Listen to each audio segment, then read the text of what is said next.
Welcome to the ever-expanding void, where monsters roam free, and the only one who can light their way once more is the Aethermancer.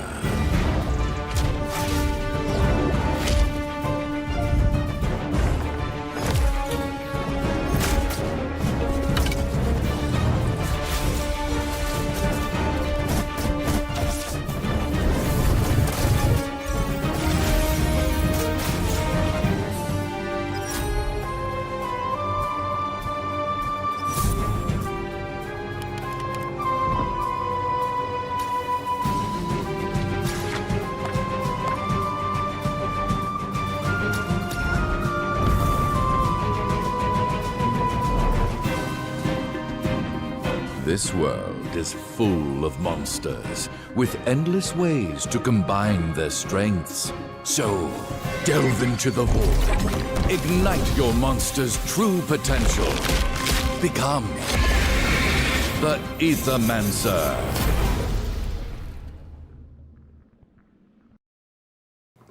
What's up, everybody? Welcome to the live composing show. This is Stephen Melin, and I have not been on a live stream in several weeks, and I've missed you guys, so I'm really excited that you're here hanging out with me today. As you saw from the little intro trailer there, we're working on some Aethermancer music today, and specifically, let me change the screen here. If you check out the Steam page currently, the game is out, by the way. It's been out for a little while now. In early access, that is, so it actually technically released in the fall of last year, but they keep creating, I guess, milestones, if you will, updates. It's not really DLC. There's just they're finishing the game and releasing it in chunks. So there's plenty to do already. If you've not already downloaded the free demo, you can do that, and it is a lot of fun. And there's a ton of content in the demo. You could just play that, and it would be plenty. But of course, if you love the game, buy it. It supports me, actually. This is my very first time ever where my contract with the team is actually a royalty situation. So I actually get paid when the game makes money, which is really cool. I've never done that before. I've done a lot of games. That's the first time I've done that kind of deal. I love this team so much. Moirai Games, based in Germany, and it's being published by Off-Brand Games. Really cool teams all across the board. And what a dream project to get to work with them. There's an ant on my light. Go away. Shoo shoo. Don't land in my coffee. I'll be very mad. But yeah, so I wanted to show you real quick as we jump in here today. There is an update coming June 25th, so just a couple weeks away. Gulp. I've already done my work. Don't worry. I'm not actually racing to the deadline here. I've already done my work for this portion of the update. So this is the Alchemical Awakening. So it has some new areas and stuff, including like the Alchemical Woods, which I just finished a couple weeks ago. Just finished all that music, got it all into Wise, connected to the Unity game engine, and so now it's all there. Go away, bugs. Oh, summer. I'm not a summer person. I like spring and I like fall. But summer brings out all the little creepy crawlies, and they find their way into my studio. Not cool. Anyway, so if you see me like swatting flies and crap, that's what's going on. But this one's must be a queen, the queen ant. I don't know. It's flying. It's flying. I'm a little terrified actually. Anyway, so yeah, we have the new update coming in a couple weeks, and beyond that, there are more updates coming, and so my goal right now is to finish all of the music for the rest of the game. There's a little bit left. And so I'm not going to spoil anything today that has not already been publicly shared and announced. But I'm inside my Nuendo session right now. Good morning, Jordan, Sarah, Dan, everybody else popping in here this morning as I attack. I need like a fly swatter. Gah! Crazy, man. I don't care about the bugs. I just don't want them in my coffee. Do you guys have you experienced this? This might just be something in the South. I don't know. But like when a fly lands in your coffee, it's just game over. It's just like the day's done. I'm just gonna go back to bed and try again tomorrow. It's so depressing. So don't worry. I got it covered Lordy, lordy, lordy. All right, let's get to work. So what's going on? So working on some just some final tracks here in the session today, and this is more of a mixing session, not really a composing session, but just to kind of show you what's going on. This session is like 2 hours of music. It's so much. Not that I'm using it all, and it includes all of my different variations and alternate versions and whatnots. And as you can see, like this one is on version 5. This one's on version 9. The next track, completely unused. This one, completely unused. So there's a lot of ideas and material in this session. And if I zoom out, it's a whopper. And this is not even everything. I have it condensed at the moment, but you can see in my visibility pane here, I have about 100 instruments in here. A lot of it's MIDI, but a lot of it's live too. So if you see any blue chunks of audio, those are bounced to audio, to the MIDI that was bounced to audio, so I can like make everything exact with its timing and dynamics and stuff. And the green ones are the live musicians. So I have quite a bit of live musicians in here as well, like nickel harpa, trumpet, flute, lots of flute, so much flute, violin. I try to keep it very minimal, actually. Nickel harpa is probably the coolest one, though. And there's quite a bit of that throughout. There's some clarinet in here. Yeah, very budget friendly because it's all out of pocket and stuff, and just trying to keep it tame. But the team has been very kind to cover cost as well, and really this has just been a labor of love to take this, kind of go the extra mile, because I've finished most of the music, but now I'm going back and polishing it up and kind of getting that final polish on the entire soundtrack at one time. So right now I have, let me look at my list. 1, 2, 3, 4, 5, 6, 7, 8, 9, 10, 11. I have 11 tracks left to mix, and that was out of about 20 with live musicians. So that's kind of what I'm going back and doing right now before, the final little push here. What's up, Joseph, as well? Dan says, don't you ever want to adjust effects or anything specific to one track within the giant session? No, I do not, and that is very, very intentional because I want the entire soundtrack to sound the same. I do it this way on purpose. I do the entire soundtrack in one session. That way, let's take a peek behind the curtain here. That way, if you go over here to like my reverb auxes, for example, all the purple tracks, they're set, they're done. I'm not touching them ever again. Same thing with my master chain. I'm not changing any of that. Same thing with my volume levels. I do not change my track volume levels because they are set and they are consistent and they're perfect and they're locked in. So even if I write new music, if they do DLC or whatever, and I need to write new music, I'm staying with my session, which is great. That's what I want. That way, it took me a long time to get it there. I'm not going to mess with it. So then how do I mix, right? Well, I mix by going to individual regions and dragging down the volume up and down and kind of tossing them between different pannings. And you're going to see that today because one of the things that I was doing specific to this track, Joseph, you'd be surprised. Most computers can handle audio just fine. Even just like the entry-level Macs right now. I actually just recently grabbed a Mac, the MacBook Airs. It's an M5 for like $1,500. Granted, that's probably more than you need to spend. You can actually get a lower level than that. You can get some older models from previous years. But that thing is probably more powerful than my PC, which is like a $5,000 PC. It's insane. And this PC is only like 3 years old. It's insane how powerful computers have become. And it could probably run this entire session with no hiccups. But anyway, audio does not take a lot of resources. Like, let me just, you bring up a good point. Let's look up our, I'm running Windows right now. Where would I go? Services? Performance, that's it. Check it out. This session is massive, by the way, and it's only using half of the memory of 128 gigs. It's only using 60 out of it. And then CPU is only at 20%, and I'm live streaming, mind you. That's why I built this PC, by the way, so I could live stream and run heavy sessions. I mean, look at that, 0% across all my drives. It's insane. Now, I'm not actually playing. Let's just see what happens when I play.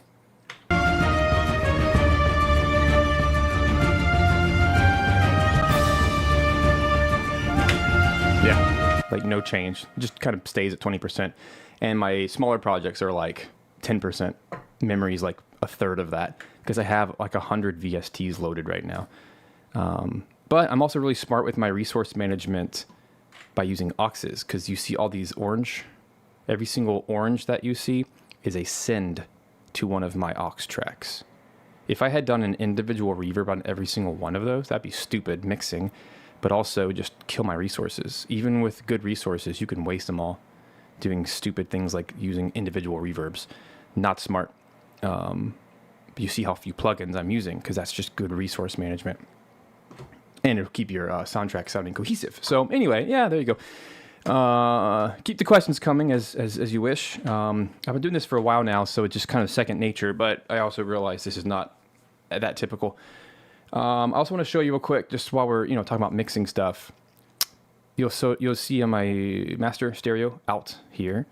This is an EQ, but don't be alarmed. It's not actually on. I don't use it because of it's an EQ. I am only using it as a volume analyzer, basically. So when I'm playing, I'm using it to see how loud things are. That's all I'm doing. And my goal is at the loudest point of the track. This cannot go to 0. It has to be right beneath 0. And so what I do is I just keep cranking up the lot, which I can do over here. I literally just select every audio region within that track. And then Cubase or Nuendo has this cool feature where you can just click on here. If I were to type -8 instead of -9, it would bring up every single selected audio region by that amount. So it'd be up by 1 dB. And it doesn't affect any of my other tracks. And then I can just kind of keep checking. And I've already done that for this track. I did it yesterday. I'm almost done with this track today, but I wanted to kind of show you what the end of the process looks like, and then we'll do the beginning of the process for the next track. So of course, when you start a track, it's probably gonna be a little bit less in volume. So go to the loudest section.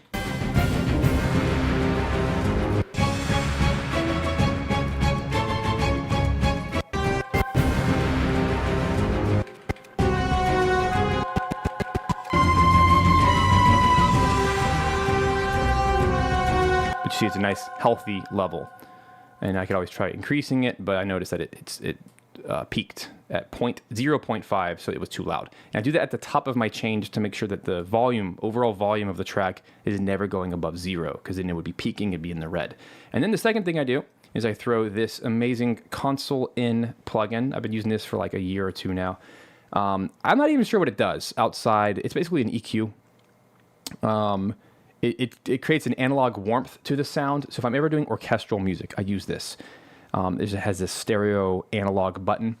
Essentially, it has an input gain of 3 dB and then an output of -3 dB. And so it cancels itself out, but what it's doing is taking all the audio and routing it through whatever its default console. I don't touch any of these knobs, but it's technically doing a low pass filter and a high pass filter at the just extremes. This is 18 and then 31. So it's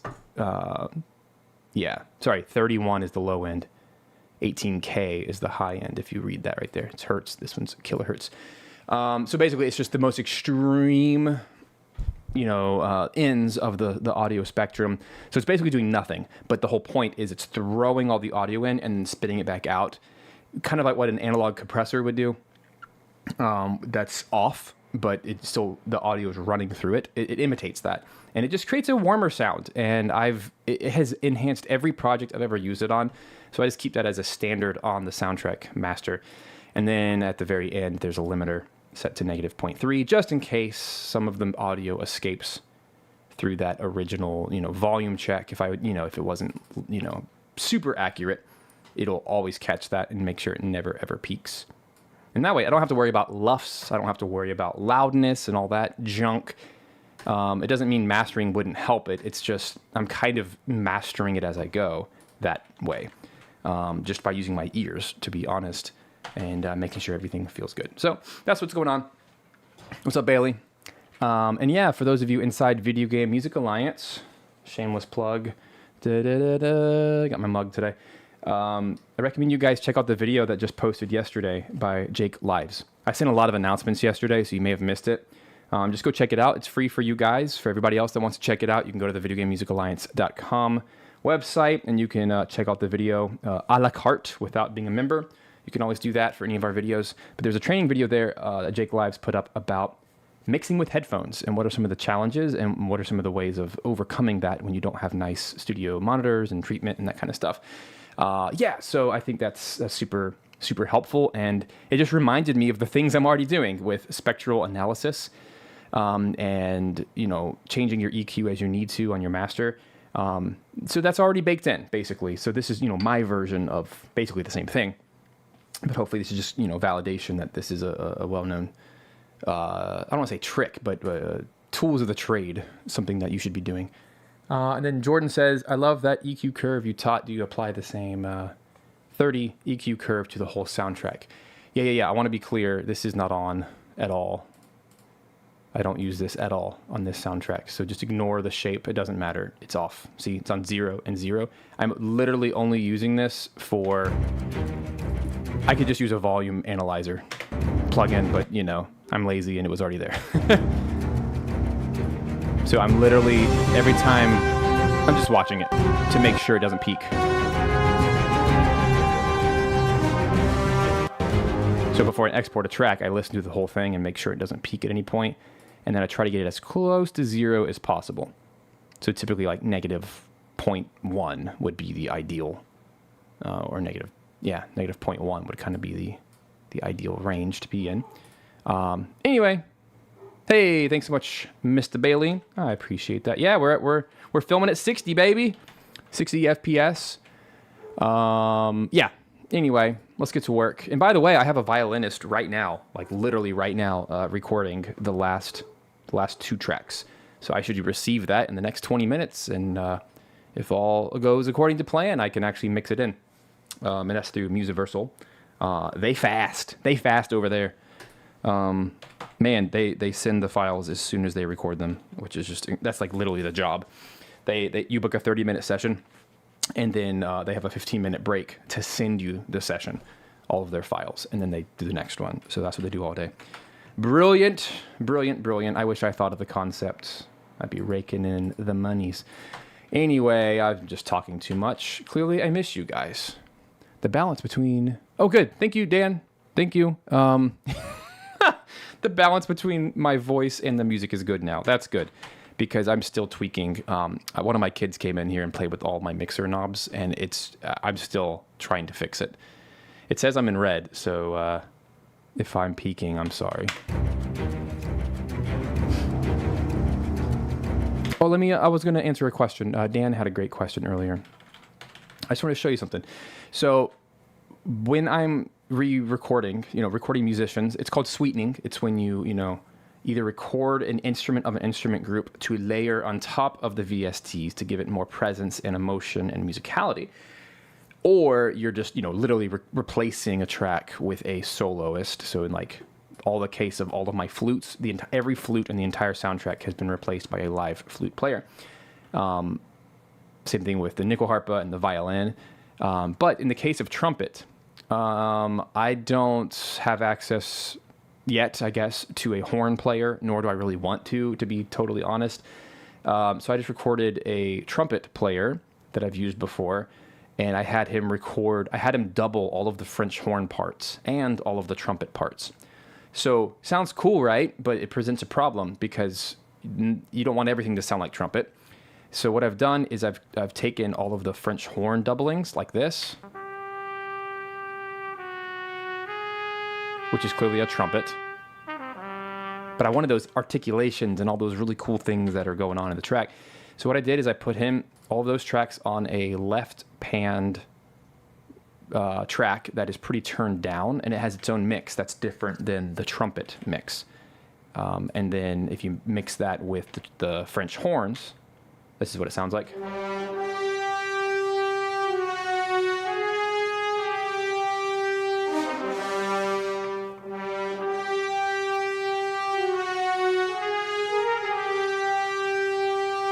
Yeah.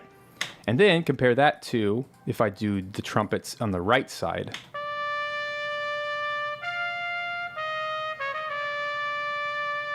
but also just higher notes in general. So here's it is doubled with the trumpet's VST.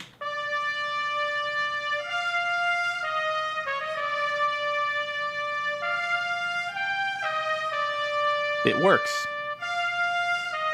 especially when it's in context.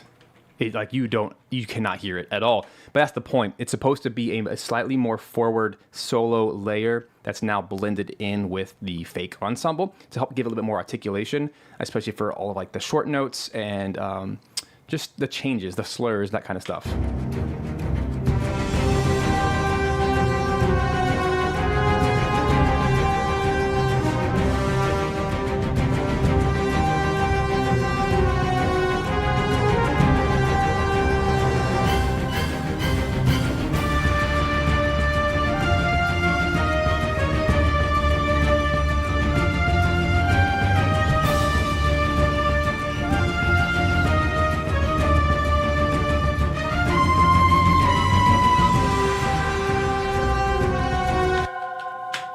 Since I'm not done, let's do this together. So I noticed this flute part is a little loud at that one spot, so I'm going to make just that spot lower.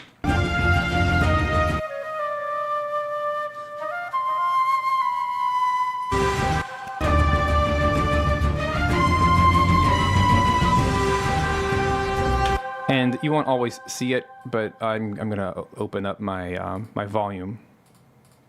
This plugin, I'm just going to leave it on all day. And if I see it peak at any point, that's what I will address it. Because right now, I just adjusted one instrument. I just went up by 1 dB. But that could be enough to upset the balance. So that's why I'm just kind of always looking out to see if it's red. And what's cool about this plugin, just any of the EQs inside Cubase, if it's red, it'll stay peaked. So here's just a quick example if I make this like something stupid. See that? Let me undo that. Notice it's now red forever. And it's going to stay that way until I click it to reset it. So that's good. So it's telling me, you know, when I look at it again, oh, it's in red. So I need to adjust something. And now what happens is if I click it to reset it, we're good again.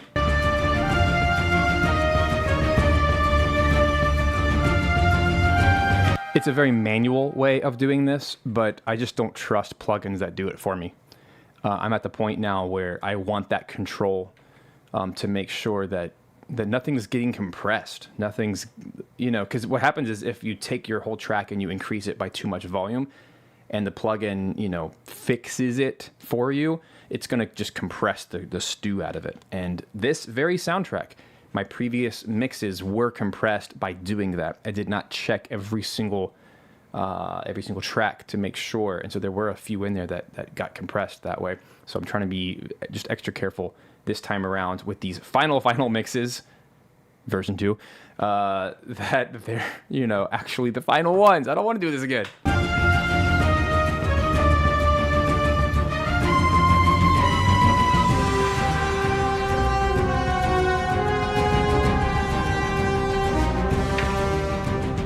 That sounded off.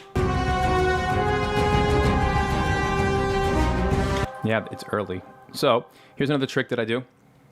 Everything's audio, so I can just move every region, right? I have a shortcut on here where my quantize is set to the smallest possible integer, which is 1/128th note. So it's just absolutely tiny. So if I feel like something is slightly off for a phrase, I have a shortcut on my keyboard that nudges by the quantize value, which is 1/28th. So you'll barely see it, but watch my regions real quick. Did you see that? They shuffled just a hair. So now I'm going to probably do that 2 times, and let's see if that fixes the problem.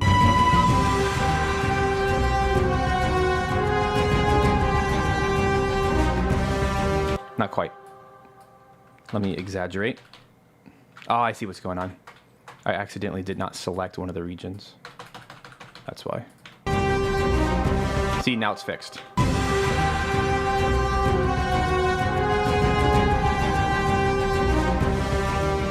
So now I'm going to take just the parts that were off, leave them, and then move everything else back. And then I'm going to use my time stretcher tool for just the 2 that were slightly off. Extend them by just a tiny, tiny bit. and then do an audio fade. Let's see if that fixes all of it. And while I'm here, I'm also going to do a little fade in. It looks like I already have one. Let's make it a little bit more extreme in the beginning. Nope, too much. I can already feel it. There we go.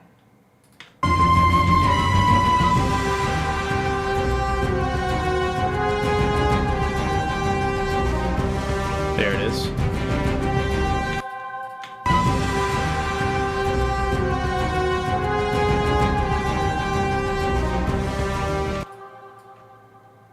This one's off now by a hair.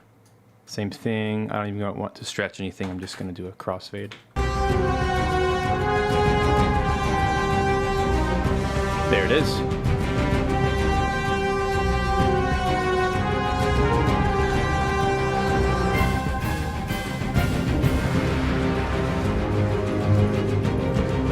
And because I'm doing this whole sweetening idea, I want to make sure that the live instrument and the MIDI are exactly the same with their breaths. Hear that, how it's slightly off? So I will stretch this one slightly. I don't do this all the time, but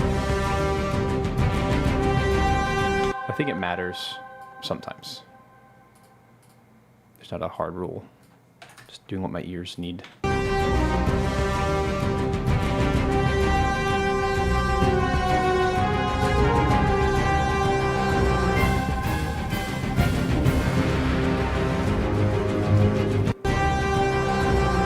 There it is. Now I'm just listening for balance, low versus high versus mids. What needs slight boosting or taking away?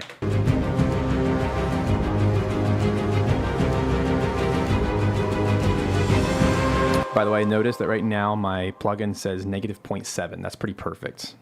I really don't want to go higher than that.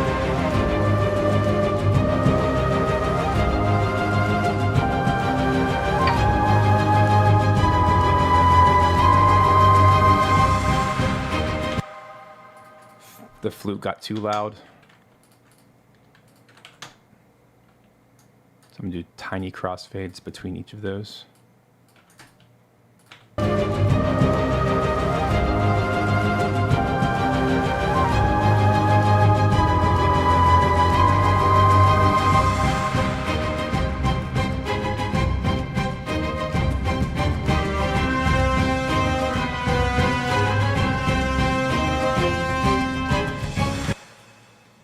All right, each of those felt slightly off.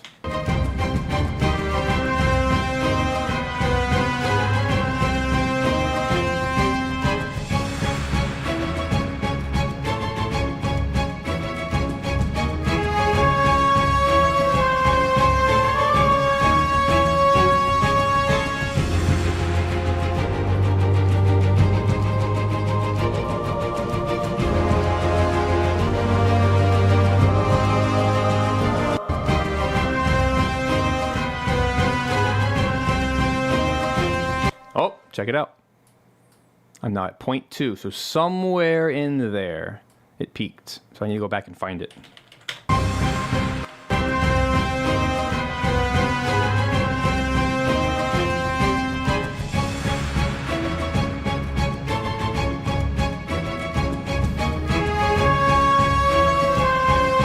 I bet you it's the flute. It just feels loud.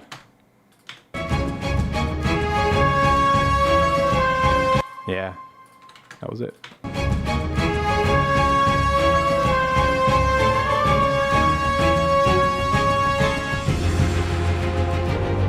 Thanks so much, Jordan. That really does. That means a lot to me.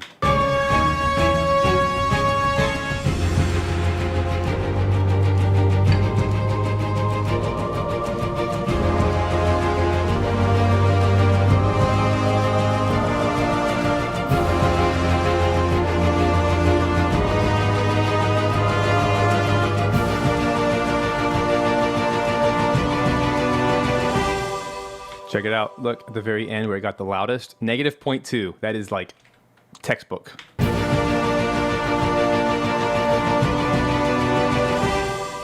So what's going to happen is that negative 0.2, if that's the loudest, it will be compressed down to negative 0.3 because that's my limiter. I'm okay with that. I mean, that's just such a tiny amount. I'm not going to fuss over that.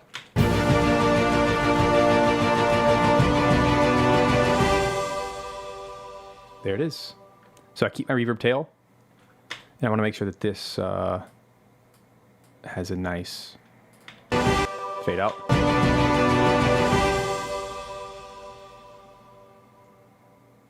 There it is. Okay, so I'm going to set my reverb tail.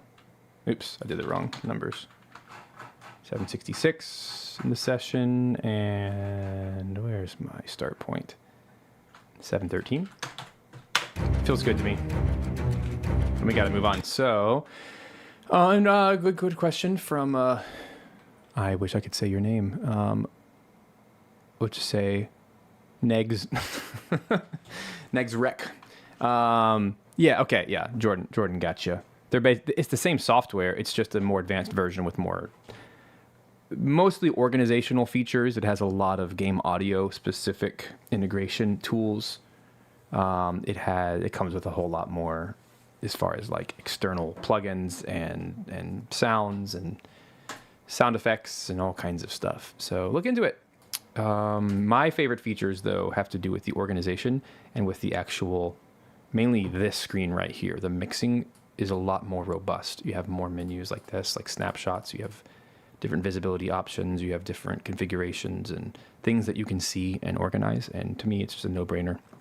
For what I do in game audio, it solves literally every problem I could possibly throw at it. I don't know if it's any different in the exporting process, but I've used New Window almost as long as I only used Cubase for like a few months. And the reason I got New Window is because I had a really cool opportunity to co-write with the legendary David Wise of Donkey Kong Country fame. Got to write some music with him, and he used New Window. And I didn't ask him why. I didn't care. But we had to share sessions back and forth. And so this is like 4 years ago, however long ago it was, working on Dark Dice. And yeah, that was all I needed. And then I found out that a whole bunch of other composers are using this too. And we could just share sessions without having to screw around with, what version do you have? Nope. I was like, what do you have? I'm buying it.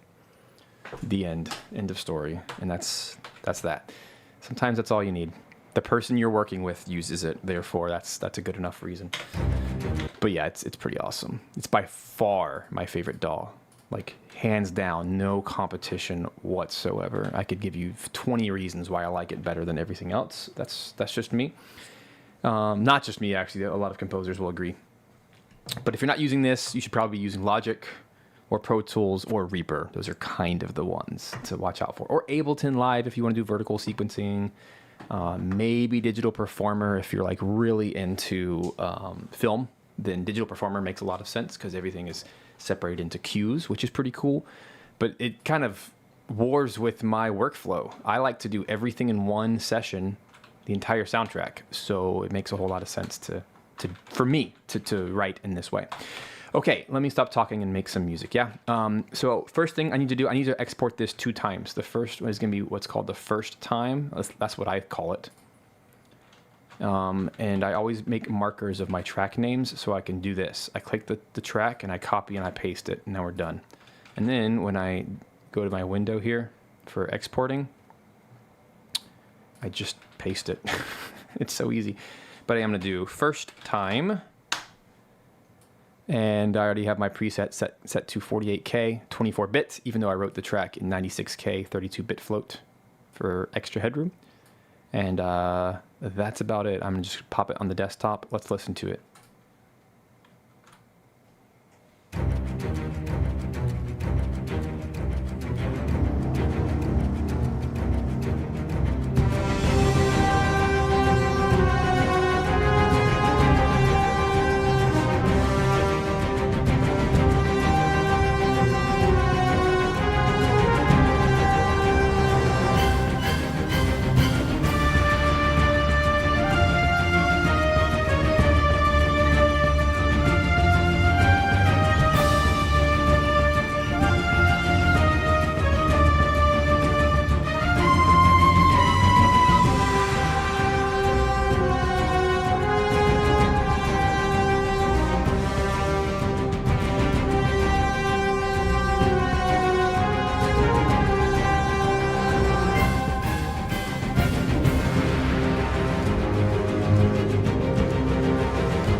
Sorry, it has to stop there.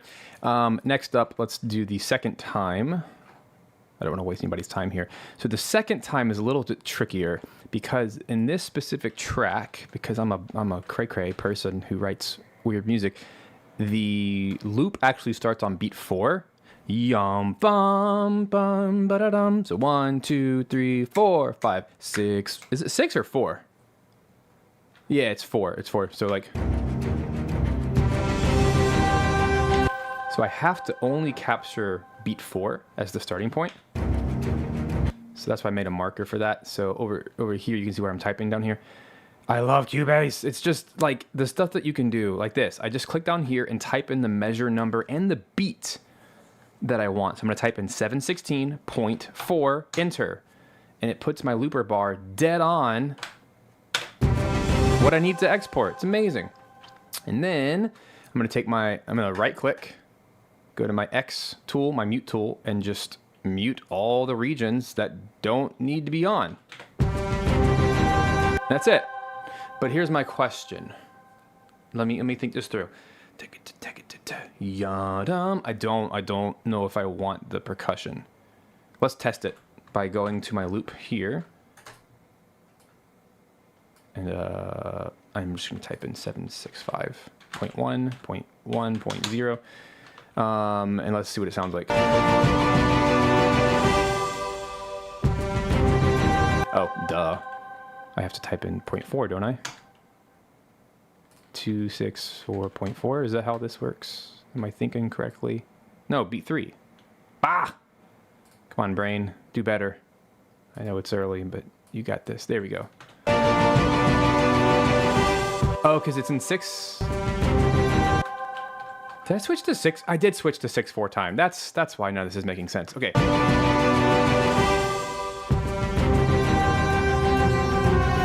Yeah, so I'm trying to decide, do I keep the drum beat or not?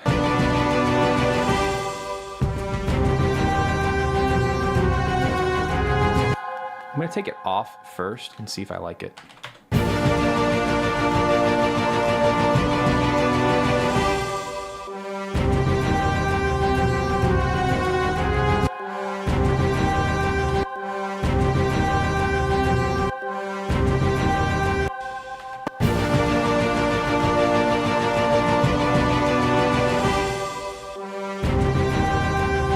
I like it better without the percussion. So we're going to export it without it. And then let's just make sure that I keep my reverb tail for everything because we're using Wise. So I can keep all my reverb tails. And then I'm just going to export the exact same thing, but this is called second time. And let the party go.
Alrighty, moving on. So let's make a loop. Let me show you what that actually looks like in the wilds. I'm not going to open up Wise today because it just it might screw up my session No, go away. Ugh. I'm, what is it loading? I don't know why. Whatever. Audacity is loading new plugins, apparently. It doesn't usually take long at all. There we go. So now I have my 2 tracks here, right? First time. Actually, I should not do that yet. I should type in the tempo. So I always bake the tempo into the title of the track. So it's going to be 128.44 times snap to quarter notes. Boom. Shaboom. This is basically what we do in Wise anyway. Just like that. And drag it to the start of the bar. And that's exactly what it's going to do in Wise, inside the game engine.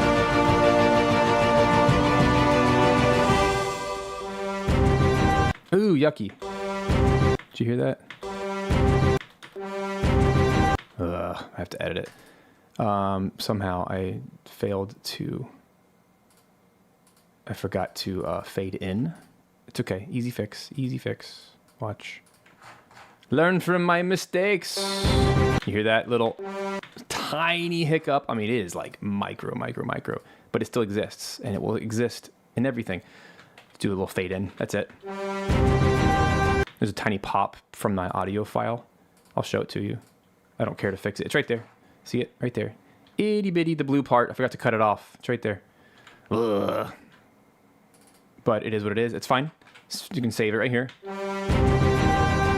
And then what I'm going to do is just re-export as a WAV file 48. That way there's no degradation there's no quality loss at all. It's a WAV file. Nothing's going to happen to it. I'm just going to say number 2. Shibuya, right there. Boom, baby. Fixed. And then erase the bad one. Okay, now we can save that as the permanent. Okay, there we go. 1. This is why you got to test your stuff. Don't ever put your music into a game if you haven't tested it, because I promise more problems will happen. You just don't be a pro. You know what I mean? Be a pro. See? Now it's a perfect little loop.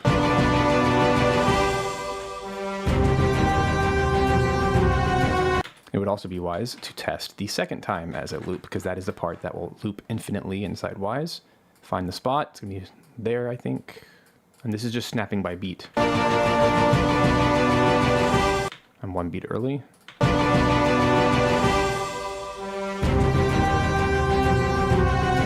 And what Wise does is it loops that chunk infinitely. Just stays there. So it plays the first one and then stays there infinitely until the game state changes. So what I do this for every time I work on a piece of music. I send this to the client, and I'm going to show you exactly what I do. I select this. I do three repetitions. I do a 10-second fade out on the final repetition. So down here you can see how it says 29 seconds. I just make sure it says 10. I get it down to 10.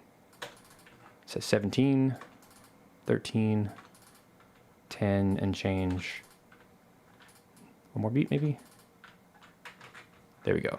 Whatever's closest to 10. And then take the whole thing, fade it out twice, add a 2-second silence at the end, export the whole thing, call it loop, turn into an MP3 because nobody likes to be sent hefty WAV files for auditioning, and just make sure it's the highest quality.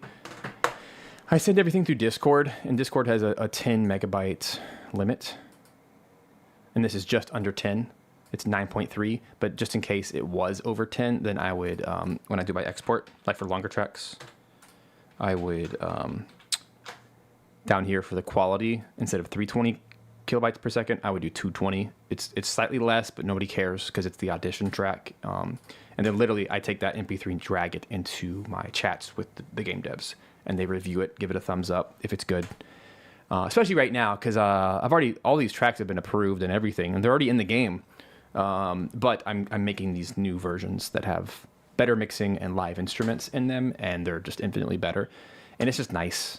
It's just cool way to, make the team happy is they get to hear the latest and greatest. And they're just constantly reminded that I was a good hire. I hope. And if not, well, then they can say things behind my back, I suppose. But, All right, there we go. So that is track 13. in the bag. And what I'm doing, this is just like file management stuff. I have a list of all my tracks. I'm going to take it, check it off. I like check boxes. Let me do the correct one. There we go. Okay, cool. Now I'm moving on to the next track. And within Cubase or Nuendo, I'd like to use my markers. I have a track markers where I just hit left and right and it auto jumps to whatever the next one is. So now I literally just go to the next one. That is, should be number 15 is the next one I'm working on right here. So I'm gonna go 10, 16, type in the number and it, oops, let me type it in correctly. 1016.1 and it'll take my marker directly to the new spot. And then I like to find wherever my next marker is. I do one additional bar. And I'm gonna go ahead and make, I haven't made one because I haven't done live music for this one yet. I'm gonna call it reverb tail. That's my next marker. And then I always, leave a reverb tail in my export. And there it is. And now this needs a new name. This is gonna be Underground Cistern Exploration 74 BPM version 4 live. It's gonna be the new name that I'm working on today. And I'm curious if my violin files are ready yet. Have I imported the violin? I don't know. I'll have to look into that. Okay, so let me show you some just the process. If anyone cares. If you don't care, tell me you don't care and I'll skip it. And I'll just do it. But for those who care, maybe this is interesting. I would have loved to have seen this, someone do this many, many moons ago. Because I had to figure all this junk up on my own, or watching other composers. So as you can see, it's a whole bunch of MIDI tracks, and this is a completely unmixed. I haven't even finished this track. Like this is new. This is a new area of the game that is coming, that has already been announced and everything. Just it's not yet. I'm working on not the current update, but the next one, right? We always got to work months in advance for the team to get it all integrated and stuff. Anyway, so it's going to sound like crap because it's all MIDI at the moment. And it's unmixed, right?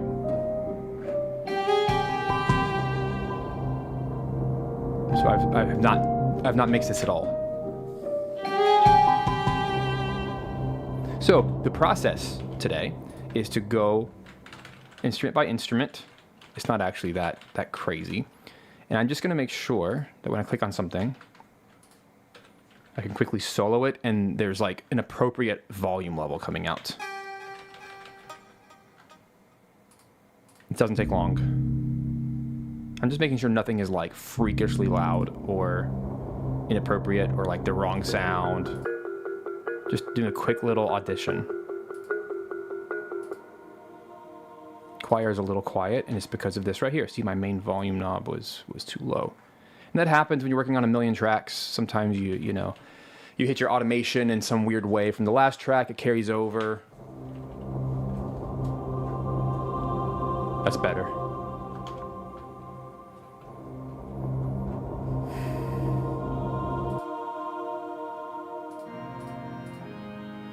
I love me some organ. I never get to write for organ, so this is like a treat. I've used as much organ as the team can handle.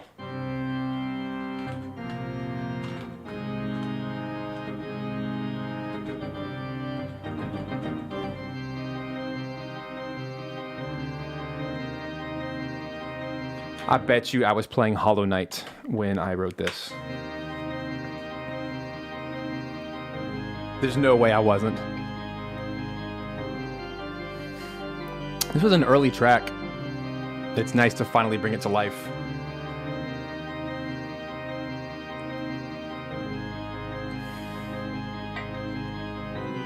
Ooh! I have almost no memory of this track either. So this is like, I feel like I'm hearing it for the first time. Because I haven't touched this in like 3 years.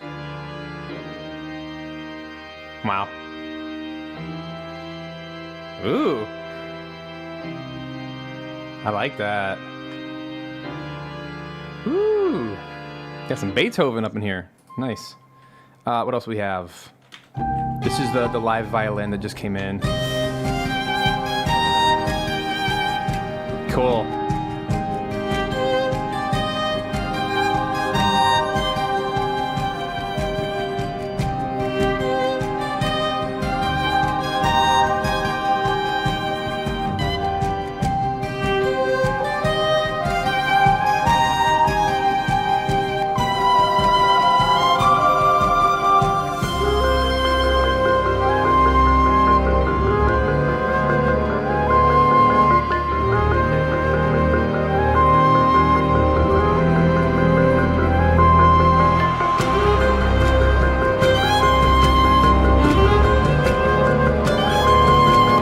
It's cool, but you can just hear how off the mix is.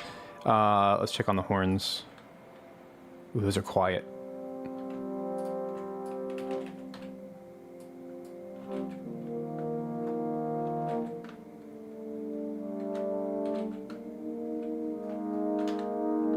Okay, cool. Let's check in on everything. Oh, I used tuba in this track. Interesting. Again, I have complete amnesia right now. Sometimes, like, you write something fast and you don't hear it again for years. And you're like, I wrote that? What? Oh, no, nothing's coming out. That's a problem. We should probably fix that, huh? What if the instrument's even there? I hope so. See, this is why you have to check stuff. I have no idea what's about to happen. Yeah, it's there. Oh, because I'm literally playing notes that don't exist. That'll do it. Weird. How did that happen? Okay, this is why we check our work. Let's go up an octave, see if that fixes it. Yeah.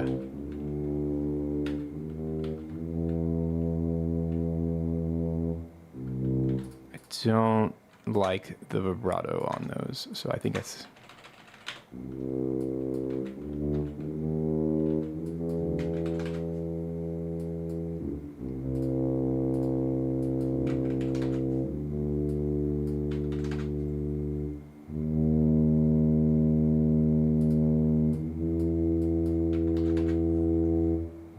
Wow, what a weird discovery.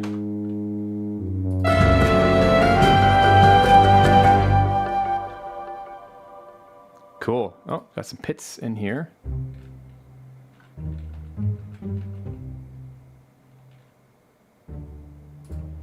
Oh, man. But there's like 2 hours of music in this thing. I can't remember it all.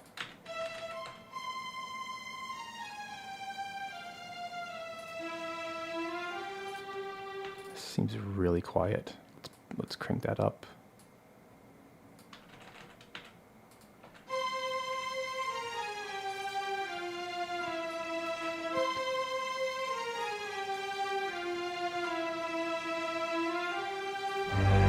And then that's super loud. What happened to him? I don't know. It's this main volume knob. It's a CC, MIDI CC, that sometimes just gets jacked up. But notice, I'm not changing the track itself. That would be dumb, because then it would affect all of my tracks in the whole session. I'm doing everything locally. That's nice, though. I love that sound. So gritty. There it is. Okay. What else do we have going on? I'm doing all this before I mix, because it would be really dumb to try to fix stuff on the back end when I can fix it here at the front. I love that sound. The harp harmonics.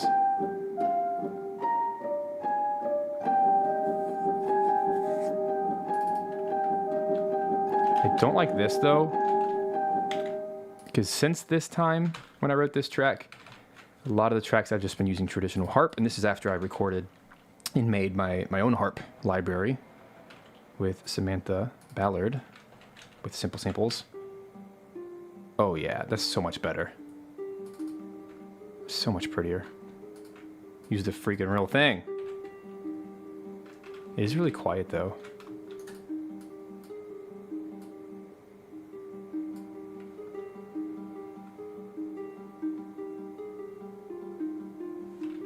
It's also not quantized. Jeez, what was I thinking, man?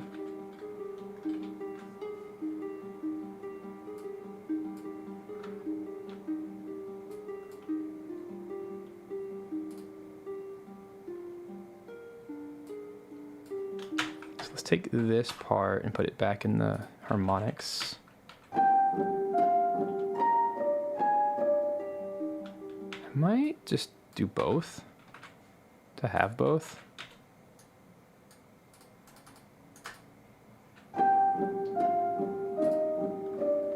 Oh, it's an octave higher, isn't it?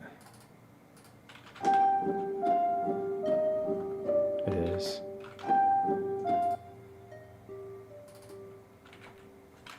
It's pretty.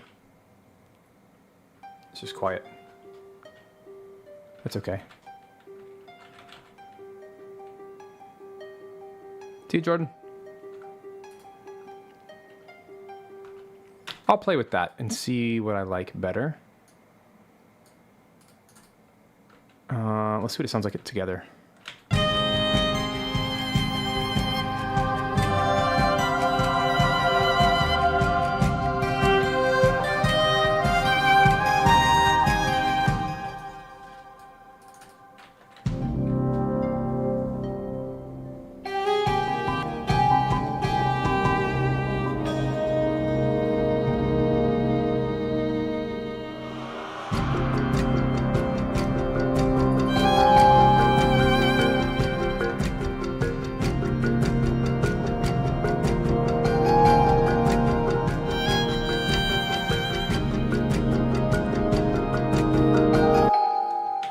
I have a Celesta. I'm gonna move that to a Museo one that I've been using more since then.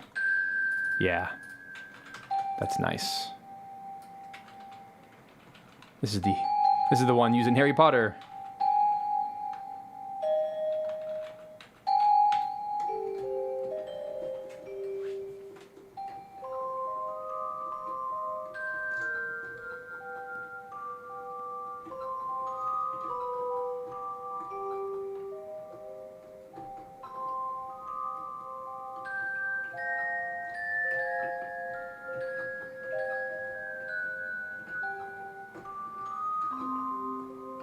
I actually sampled the original musician playing this. This is Museo, by the way.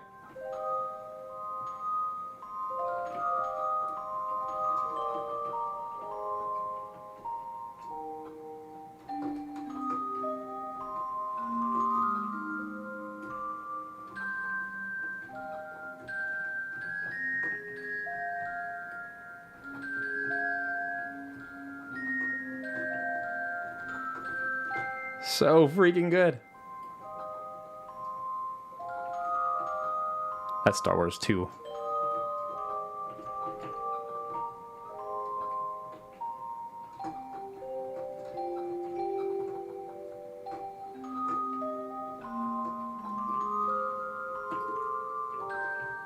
So good. Gosh, good old J-dubs. These are too loud.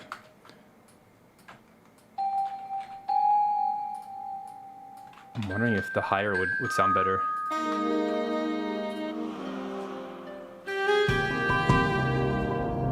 Ooh, the violin now? Ooh, this is getting like a nice overhaul.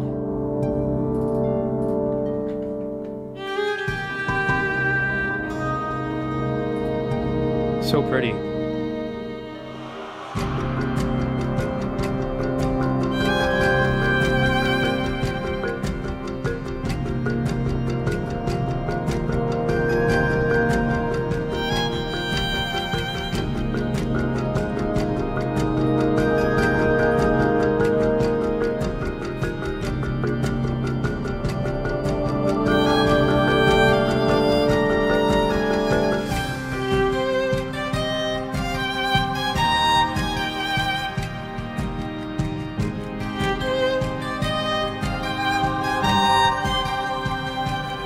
Definitely in the right department. Okay, and then I have this cool, unique instrument.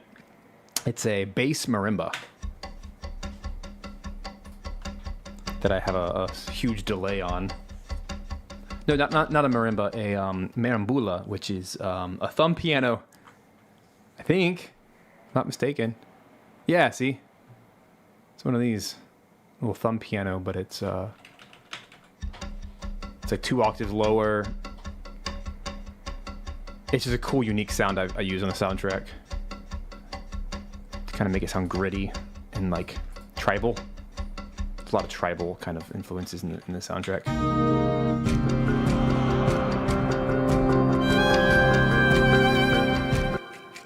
That's fine. Okay, so we're ready. So now what I'm going to do is I'm going to hide every track that is not being used. So the way I do that, there's actually a shortcut for this.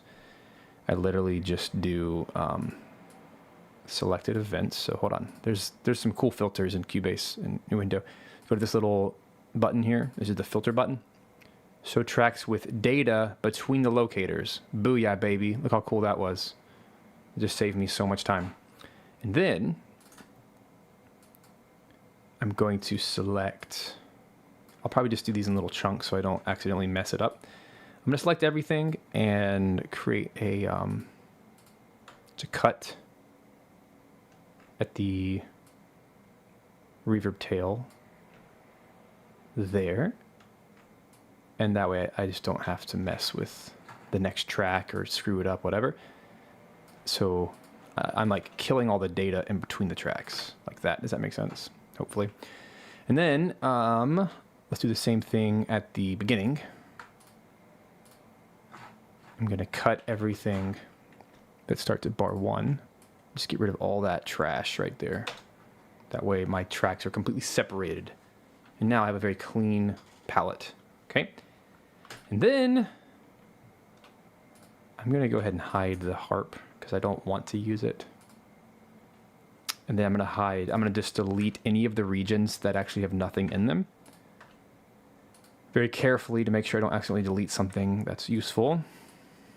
Just kind of taking a peek here. I did not use every track. There's quite a few I did not use actually. Kind of like that. There we go. And for the tracks that I've muted because I didn't like them, I'm going to select those and hide them so I don't have to see them. Okay, now we're way closer to being ready to mix. So this is all like the mixing prep. Same thing, let me get rid of, when I say get rid of, I just mean hide it temporarily. Anything, so now let me do the exact same function here. Show tracks with data between locators, and it'll hide all the ones. Oh, I see what happened. It brought back the ones that I hid. Whoops. There we go. Now it's pretty clean, okay? And the final step is I'm going to bounce everything. So I'm going to just select all of the regions that are MIDI and hit this magical button called render in place. So that's 20 tracks that it's going to quickly render in place that now, specifically for this one track only, they will all be audio. And then I can actually mix them.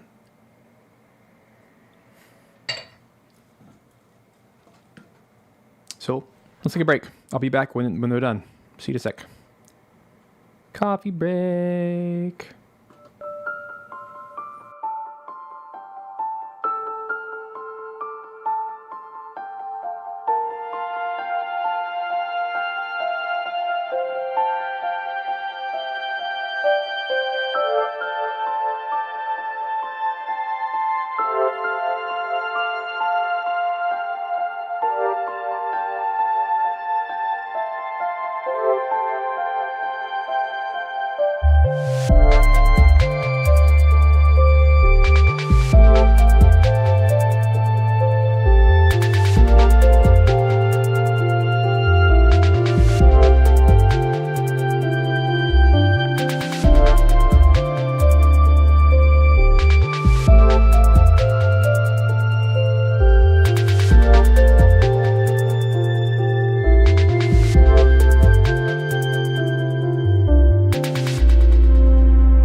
everybody. Welcome back. Working on some Aethermancer music. So you'll notice with that little render in place function, it created a unique audio file for every one of the selected regions, which is really helpful because now, check it out. I'm going to go to my visibility and I'm going to go to everyone. You see on my list here, everything's highlighted. Well, I'm just going to, come back. Oh well, I screwed it up. I spoke too soon. Dumb. Why did it unselect them? Oh man, I was trying to do a shortcut. Oh well, I'm going to go to each of the regions that are selected. I was trying to do this the fast way. That totally backfired. Anyway, the goal is I'm going to take every one of these audio regions and slide them down. I was going to do them all in one bulk function. But yeah, that just backfired. So it's the blue ones. There we go. And I labeled them BIP for balance in place.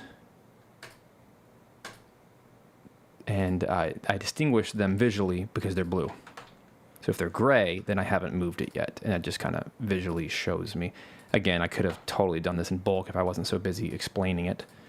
So I'm just going to do one by one now just so I don't miss any. But totally, you just in one action. Boop, move them all down. Anyway, that's what I get for trying to teach while I just can't escape it. If I'm on the live stream, I'm going to try to teach as I go. I genuinely hope this is helpful. All right, Mr. Tuba. I don't know if I've ever done tuba in this soundtrack, so we'll see. I'll make that one blue.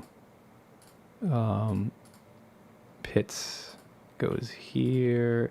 What I'm doing is I'm deleting that temporary track. I just don't need extra tracks. It's dumb. It's a waste of space and mental space. I'm going to save as I go. Let me save it. There we go. So let's get these guys. So the bulk action is I would just select both of them like that, and then they both move. That's it. It's quite easy. And then same thing, you can bulk select tracks like this to delete them. It's a bit of a pain to do it this way, but it is so worth it. It saves so much time on the back end because then I'm not dealing with stupid MIDI issues. I'm literally just working with the track itself. And when you're working with audio, every pro I've ever worked with does this. The pros, they don't work with MIDI. No way. You work with the audio. You mix audio. You don't mix MIDI. At least in the circles I've swum in. Swam in. That sounds dumb.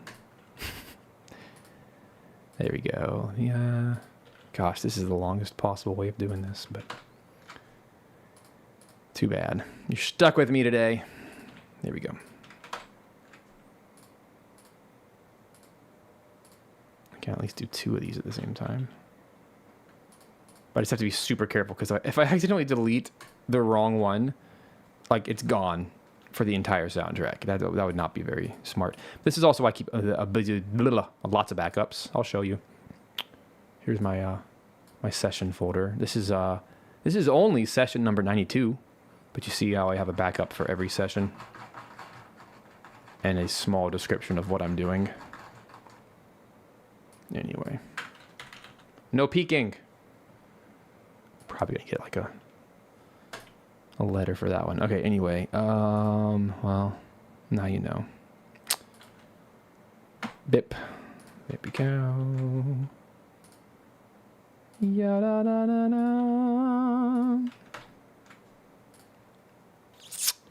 Yeah, so game audio is like half the battle, really just composing in general, half the battle is just file management. You can do that, you win at life. Okay, look, now, because it's so ugly, I'm going to select each of the white-ish regions. Actually, I can do so much, I can do this way faster. What am I thinking? I was about to do it the slow way. Look, I'm going to select every blue as fast as I can. Visually, it's easy this way. Pick on all the blues and the greens, because the greens are my live friends. Blue, blue, blue, blue, blue, blue, blue. Okay, and then I have a magic hot button macro on here, which is that. for such an occasion as this. It hides everything that's not selected. Yay. And now I can very cleanly see everything that is to be in this track. And then what I do is I take all my audio regions and I just chop up all of the sections that don't have audio. Because chances are I'm going to be doing separate volume mixing for those areas anyway. Things like fade ins and fade outs and whatever. It doesn't take long. But visually, I think it's very helpful to know that the first and the second violins only come in at the end. And that these strings only come there, that kind of stuff. It is a little bit more work, but it is totally worth it. Just to visually see when everything comes in. And I do this for every track I ever work on. I've been doing this for like 15 years. This is how I do it. Boom, boom. And now I can visually see everything I'm going to be working with. I have all my tools in place. Everything's already mixed in the mixer. So now literally just volume mixing and time placement, and then it's done, right? What's up, Eon Blunny? So jealous of that file management. I always have FOMO that I might need to go back to a previous version of a project, so I usually end up with 5 different project files for one track. I mean, that's fine. I have a backup for every day I work if I make significant changes of any kind. That way I have every version. Because I have had in this very soundtrack, there's multiple times where I've had to go back to an old session because I like accidentally deleted the percussion or something. And I can just import it from a previous session or a backup of that session. And I keep my backups doubly backed up, not just on my hard drive, but a second hard drive and then cloud when possible, when I remember to. I actually have a reminder in my phone to back up things because I just forget and I get lazy. So I try to once a week. At the end of the week, I back up everything because it's too important. I've lost things this way. Okay, now we can see. Now we can actually do stuff. That was a lot of work, but honestly, that was like, what, 10 minutes to set it up? And now I can spend 20 mixing the dang thing and I can be done. And I didn't have to spend like 3 hours because of stupid MIDI issues. Now, right off the bat, I can already see that this track is way too heavy. So I'm going to turn it down just visually to make it look.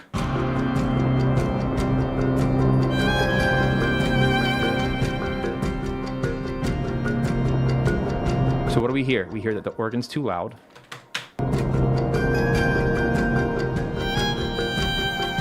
The violin's too loud, actually.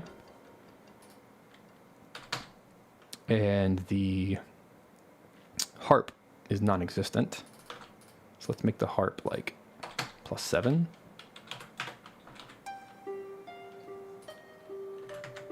+12. What does it need?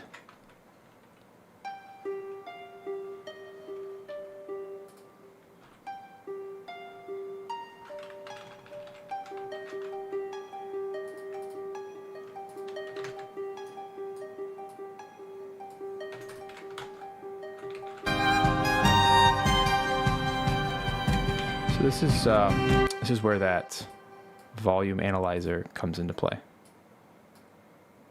Let me just go to like the loudest part that I can find.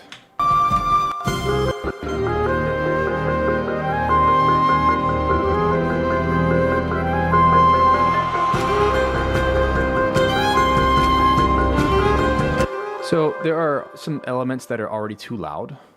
It's the strings, actually. That seems to be the biggest problem. Let's see if that solves it.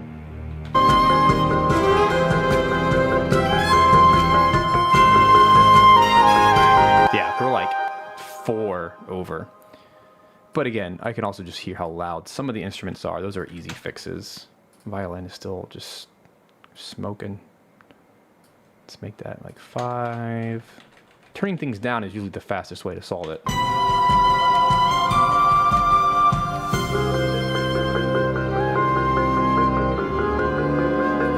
Tuba, my gosh. Who said he was invited?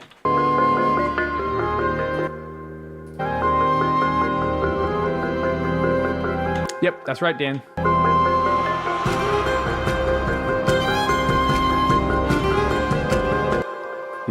The drum is really loud, so let's turn him down like 4. Even the shaker is too loud. And I'm just using my ears. I haven't changed my headphone level, so I know what's too loud. And right here, just kind of visually watching to see how close are we to unity, which is 0. Oh, it looks like the track doesn't even start. The track starts at 10:17. I didn't realize that. I had it mislabeled, so let me fix that. And then, likewise, I'm going to take all my audio tracks and cut them to start right on the bar. And there shouldn't be any issues, but let's just double check. Yeah, we're good. That low growl is so loud. And then you can even see how loud it is. Let's go like -5. That's going to help a lot taming that sound. And I think this bell's pretty loud.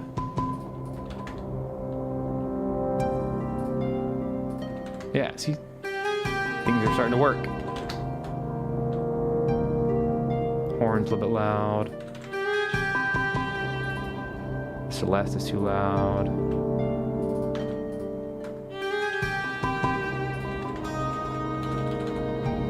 But I haven't changed my volume at all. That cymbal was, or that gong scrape was super loud. Things are usually gonna be too loud, and you just pull them back.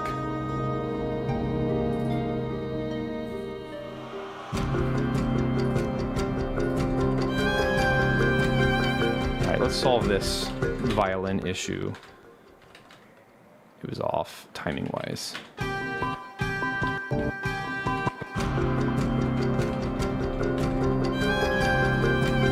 So instead of just like dragging stuff around, I'm just going to use my nudging to very slowly move it to where it sounds the best. I don't even care visually where it goes. It has to sound like it's in time. So what I'm actually looking for on a microscopic level is you see how this is 3 notes, da, da, dum, right there, that little crescendo right there. That's where I'm trying to line up with the bar line as best I can.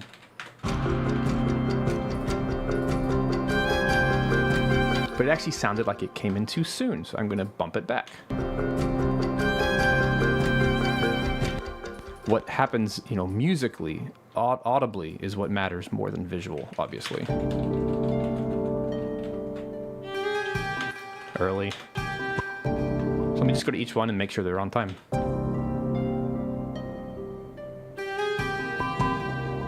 Perfect.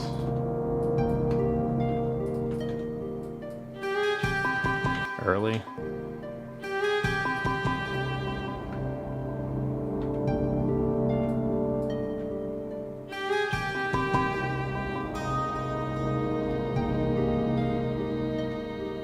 That's a long note. Let's make that a crescendo. Take crescendo.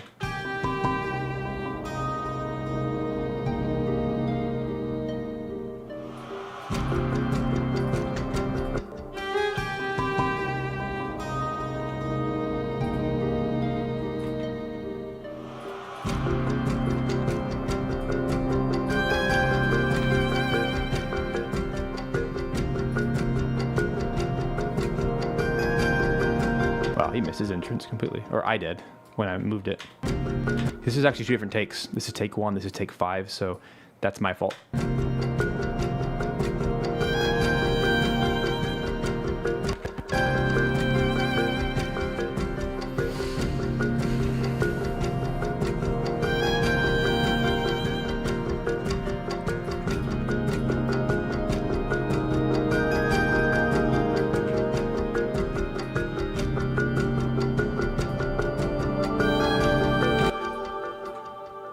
I'm missing some audio here. Where is it? That's what I get for, comping quickly. Might be this one. No, that was the previous. Take 1. Let's see what's going on. Maybe here.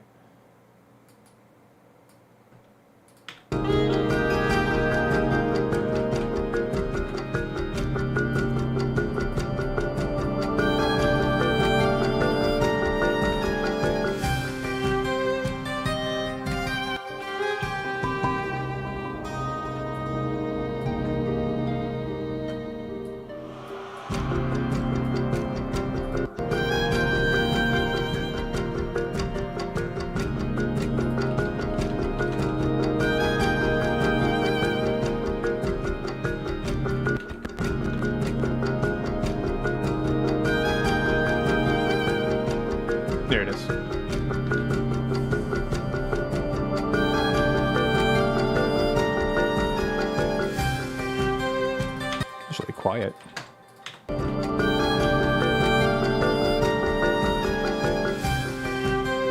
Here's a situation where I'm going to take this, crank it up to like 10, and then do a little crossfade.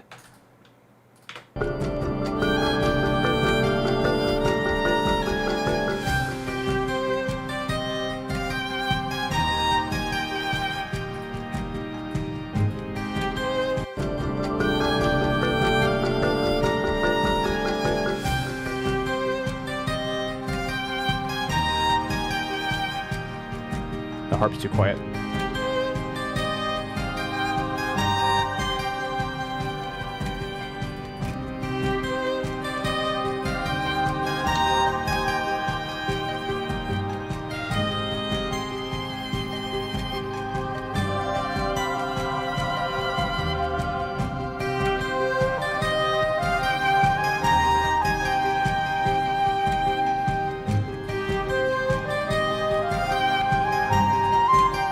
I'm gonna mute the violin there. It's just a little much.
I'm gonna experiment with flipping these around.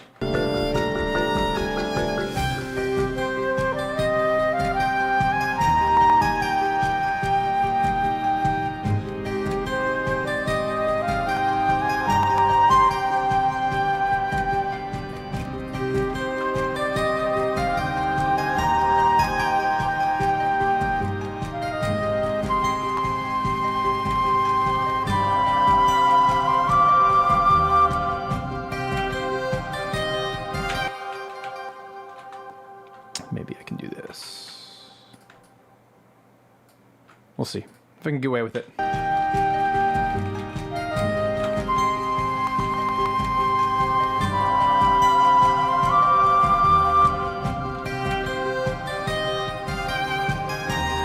Let's do some audio wizardry this way.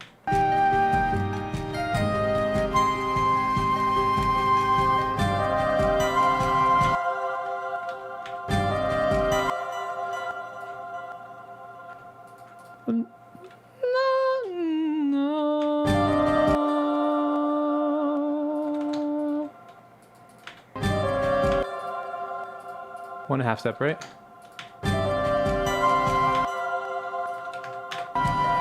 Yes!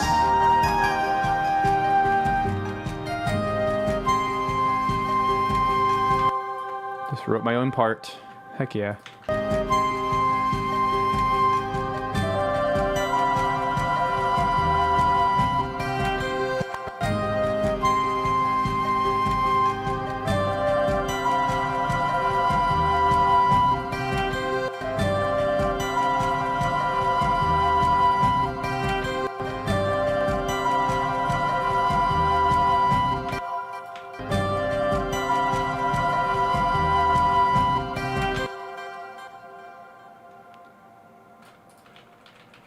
I'm going to take this and stretch it.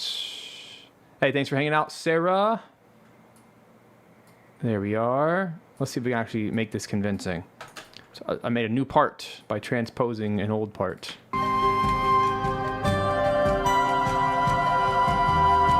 Heck yeah, it actually works. Because what I wanted was this kind of back and forth playfulness of the violin. We're kind of tired of the violin by this moment right here. So it'd be nice to switch to flute instead of staying with the violin still.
background.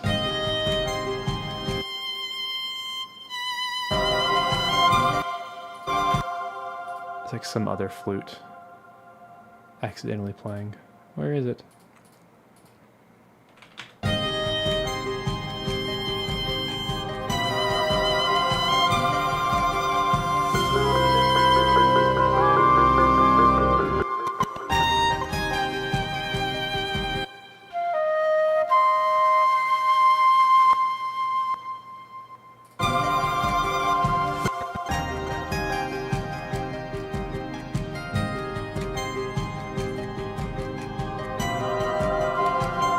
What's going on? I can't find it.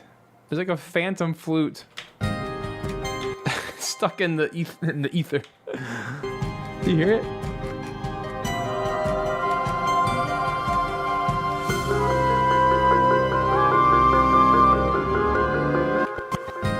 Is it like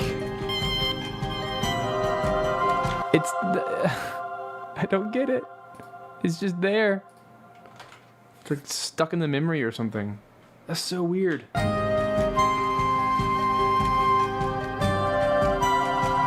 Oh no. Maybe it's here.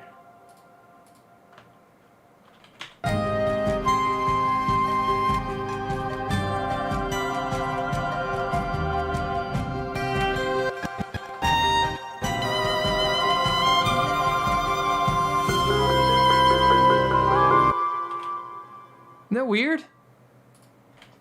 It only plays. It's like some hidden track that's not visible. Actually, I wonder if it's this plugin messing up. Hold on, let me see if that fixes it.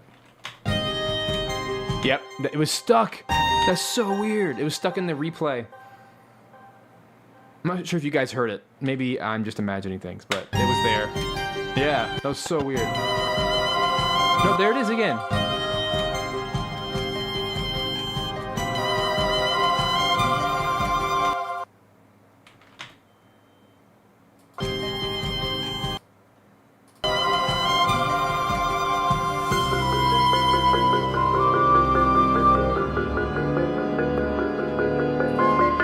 The phantom flute strikes again.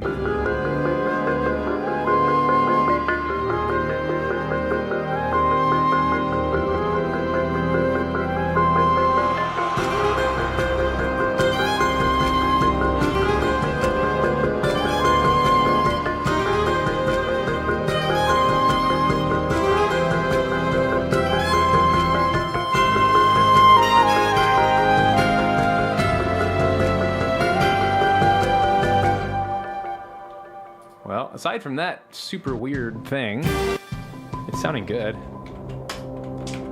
Weird.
The mystery continues. I don't want to restart my session because it takes like 5 minutes to load. But that is so weird. I'm just like poking through to see.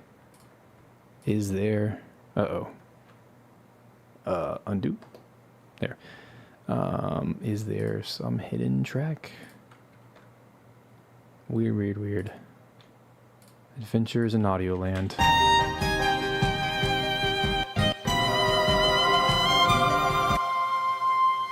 There it is. That's it. That's it. That's it. It got relabeled.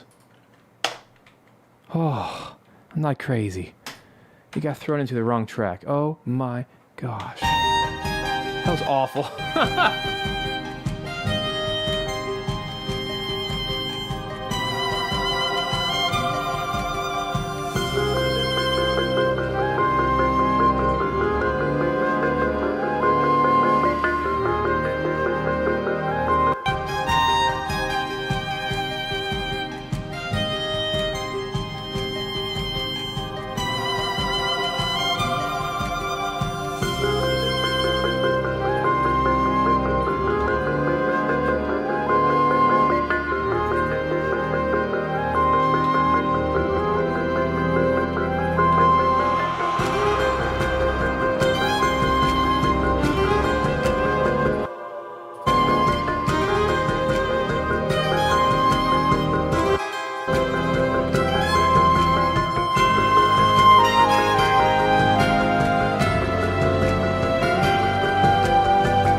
Wow, the Orc Chimes was waiting the whole time and just smashed it. This is my one chance, guys. I'll turn it down.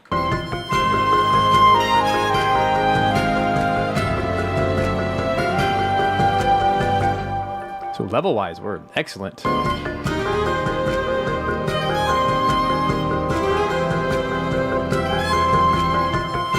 That was out of tune.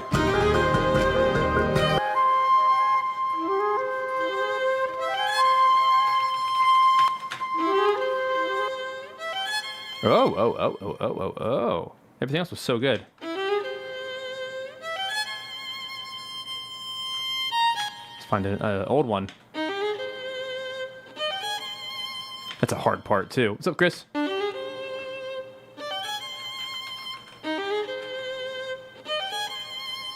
My poor violin player, Nikos, I give him the hardest freaking parts.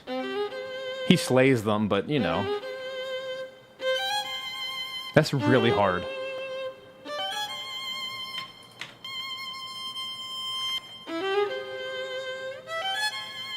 Yeah, it's supposed to be flat.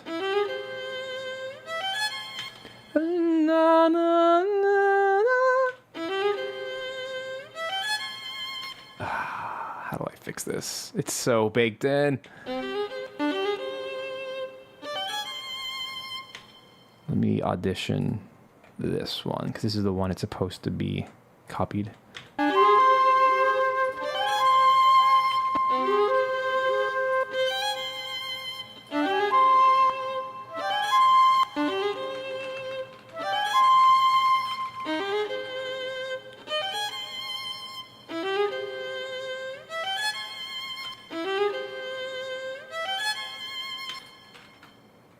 Yikes.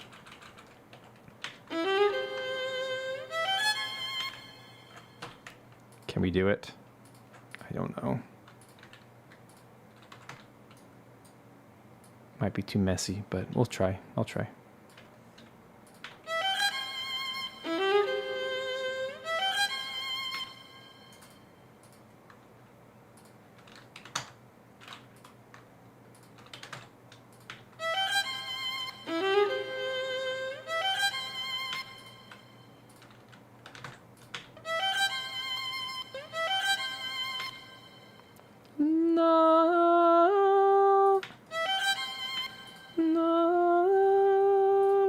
This freaking note. Oh, I did it. That's crazy. That shouldn't have worked. Oh my gosh. Let's put them together.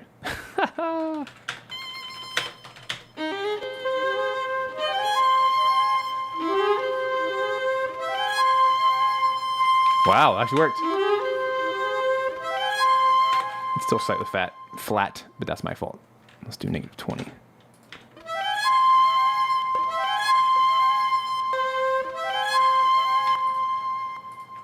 I'm gonna make this one flatter. That's a ferociously difficult thing to tune anyway.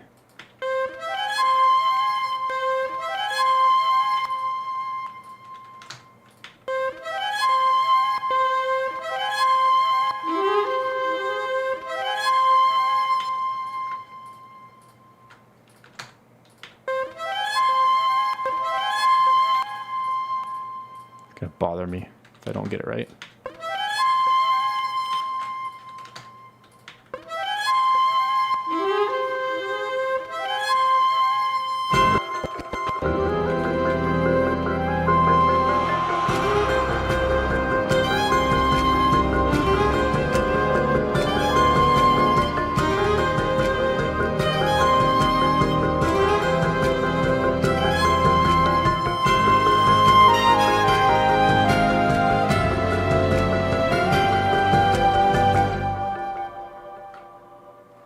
Ooh, that's a long tail.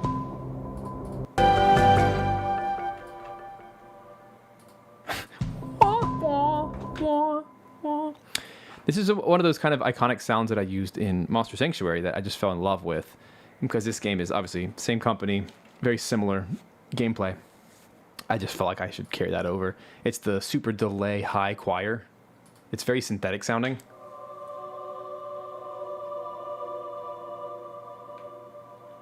Wah, wah, wah, wah. 8th note delay.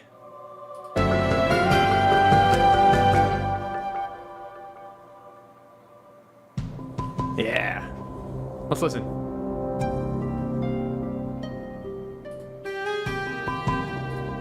Yay, got it. See, that was 20 minutes. It's not bad.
Real quick, from here,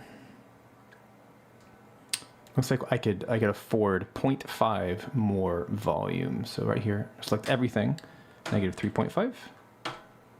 Let's see if we can break it.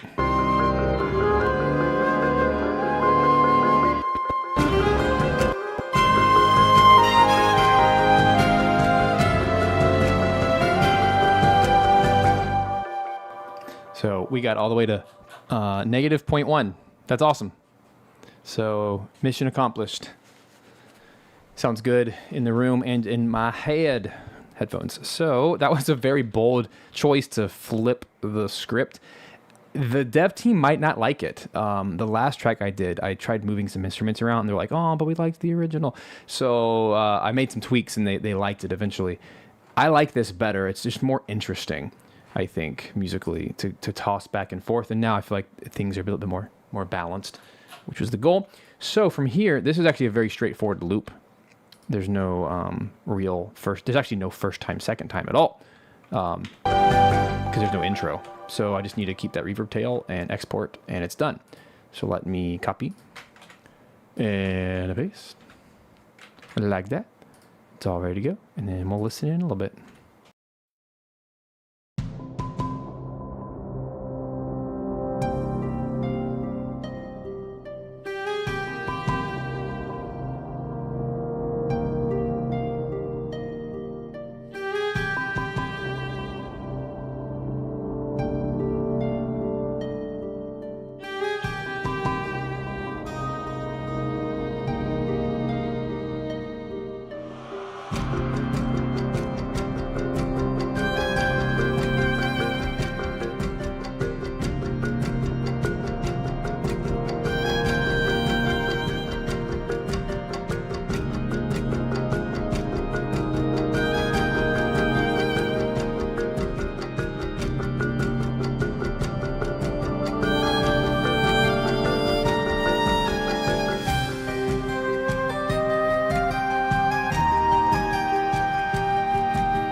All right, so now that's exported. Let's go back to Audacity. Test it out, make a little loop out of it. This one was easy. So we need to set it to 74. It's in 4/4, I think. Yeah, it's 4/4. And then just pop up another one below it. Drag it till it snaps. I love Audacity. It's so fast. There it is. It's a good loop point. That's a 5 chord, right? Just a 5 chord back to the minor 1. That's all it was. 5/1. Tale as old as time right there. Always works. And then we'll do the next one. Right there.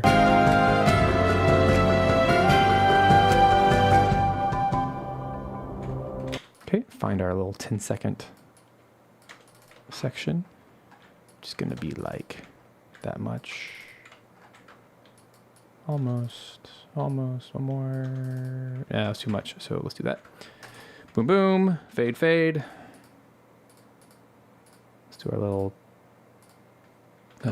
2 seconds export. There's the name. Loop. Make sure it's MP3. 44. 1. Now it's ready.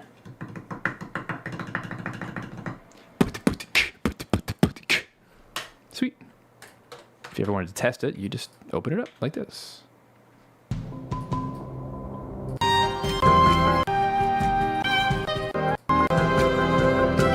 it fades out, see? And that final, that's what you do in the soundtrack. The third repetition is what fades out. Usually about a 10-second fade out, 2-second silence at the end. Now it's ready for a soundtrack. Woohoo! But more importantly, I can send that to the devs to approve it before I implement it into Wise, because that's dumb. I'm saying a lot of things are dumb today. Well, it's just true. You really shouldn't do that. All right, don't do all the extra work until it's approved. Okay, I'm marking that one off. Cha-ching. Yay, there's a new one ready. Let me check my emails. Is it here? Is it here? Is it here? It's like Christmas. Every time a musician sends, yay, it's here. It just arrived like literally minutes ago. Hooray. I'm going to show you what this looks like. Like, what is this experience?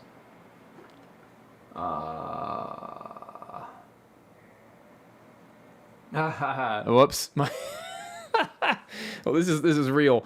So the violinist, Nikos, he got back to me. He's like, Steven, this was brutal. Let's see. He recorded an alternate version of the first half because it was different from the score in the demo. Okay. Well, let's just kind of see. Let's see. He's laughing because it was so brutally difficult that he ended up making an alternate version. Let's just see what happens. And by the way, here's the thing. Oh my gosh, 16 takes. Holy macaroni. Yikes, that must have been hard.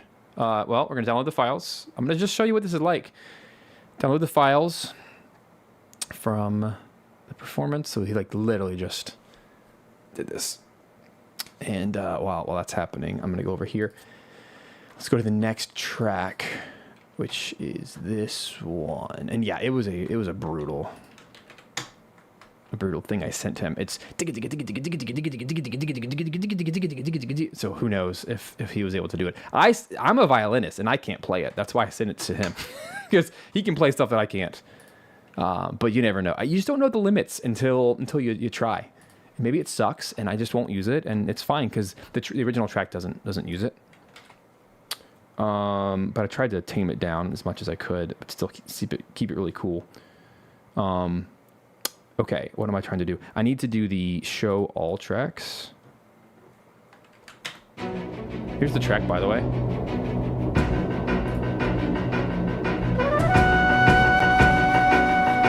Super not mixed.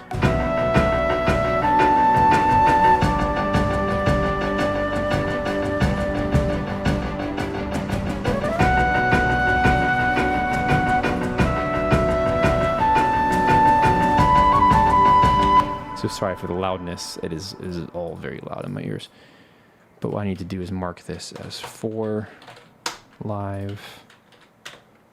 I just threw the flute in there.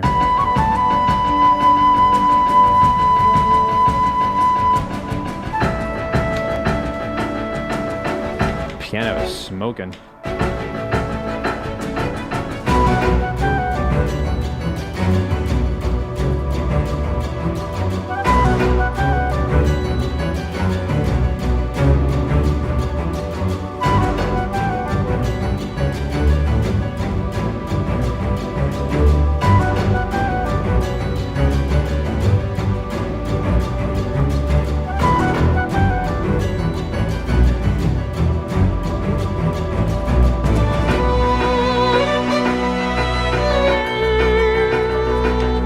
To get some real violin in this. I wrote violin for the recording. Like, I literally did not even write it in the session itself. It was a spur of the moment. Hey, I got Nikos recording the melody here. What if I give him like a really cool thing as well? let's just kind of see what happens. I mean, this could be a complete disaster, or it could be amazing. That's a lot of takes. Holy moly. Let me go to my session stuff and figure this out. File organization is everything in this world. So let me open up like my 10 folders. Let's see. Live soloists, violin. So like here's my session stuff. So this would be session 3. No, it's not. This is session 4. See? Lots of music. Oh man, I'm a little scared. When the musician doesn't think he did a good job. Oh, yeah. We'll see. Okay. So I'm going to throw this on a different screen so that it doesn't bother us. Okay. I'm a little scared and excited all at the same time. Let's see what we got to work with. And let me pull up the sheet music because that's just going to help us out a lot in understanding where the heck anything goes. Bear with me. I'm going to grab the violin. I have to back up a bunch of folders. Let's see. Where is my sheet music? Yo. There it is. Jeez. Yep, there it is. Okay. Yeah, you can kind of see why he was less than enthused. It's freaking hard, but that's why I hired him to do it. So this will be interesting. I'm just gonna leave that up for a second too. So what I'm gonna do is go to right here, and I'm gonna copy, and then very carefully, without destroying the planet. There we go. I'm just gonna call this Nikos 1. Maybe I can put it like for right now here. Okay. I'm trying to make sure I don't break the universe when I put this in here, because there's about to be a million of these tracks. I'm just gonna go ahead and do, how many does he have? How many takes is that? 21? Aye. Well, then we're gonna really get prepared here. 3, 4, 5, 6, 7, 8, 9, 10. Times 2. Okay, let's label, because if I don't, this is just gonna be a disaster. So in other news, how are you guys doing as I'm doing grunt work over here? This is just the kind of stuff you want to be careful. You don't want to blow up your entire session just trying to like add instruments. And what I'll do is, once I find the takes I like, I'll keep those and then hide or delete the rest, and they'll remain in the pool, the audio pool. Or I can always just find the files again. Would not be the end of the world. But I like this drag and drop approach. I like to do things manually whenever I can, just to have that full control. So there we go, 21. How crazy is that? Okay. And I made sure not to interfere with any of my other violin tracks. Because I don't want to screw with like the reverb sends and that kind of stuff. And the volumes should all be the same. It's all 0. Okay, now the fun part. It's actually really easy. Just literally select the tracks, and then I'm going to put my cursor at the beginning of the track, and then import audio. Like that. That way it's all just there. Copy everything, and then different tracks. And there you go. Now it's clean. Everything's exactly within its bounds, and I can see what on earth is going on. So the only thing that I actually wrote for him to do was this part. And so I'm looking at the MIDI right now to try to line it up the best I can, because he recorded to a click. It looks like it's going to be right about there. Let's do a quick little test.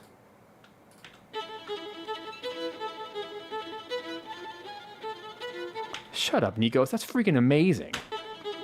That's take 1. Are you joking me? I got a bone to pick with you. live musician people, you're so good that even when you're slightly less good, it's still top 1% of the universe at your ability to read this stuff. What? You heard how good that was? That was his bad take. His bad first take. Shut up. Love you, Nikos. Thank you. Oh, this is gonna rock. I think he's just upset he didn't get a perfect take of everything. That's fine. That's what comping is for. And look, he did 21 takes. So I promise, there's something in here that's gonna work. Oh my gosh.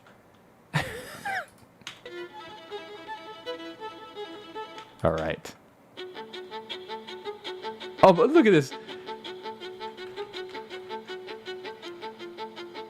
Oh, this is gonna be cool. By the way, those are my Hitoshi Sakimoto-san chords. Shameless of me. Let me turn these up. I'm a little scared to like turn everything on. I don't want to blow anything, but let me just go to like his final takes. What is this?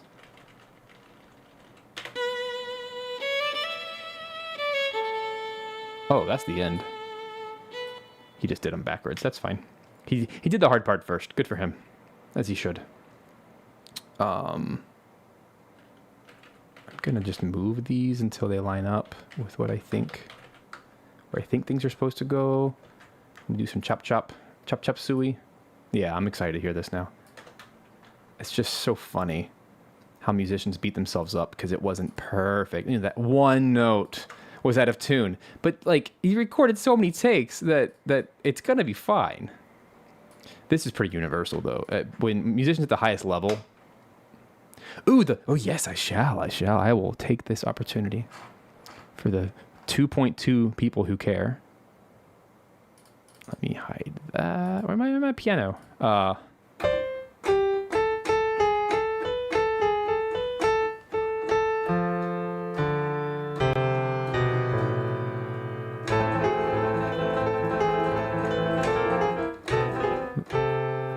What is it? You can't see.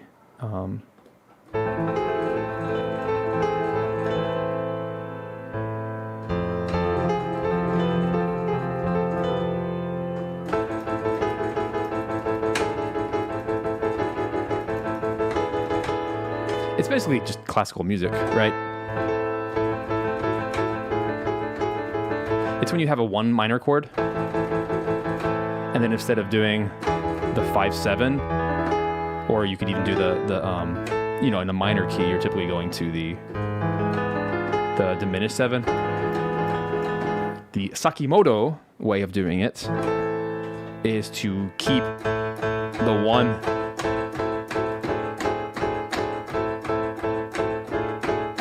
the whole orchestra does the 5 or the 7, and it creates this just incredible clash. But it's so cool because it's typically the basses, some kind of pedal,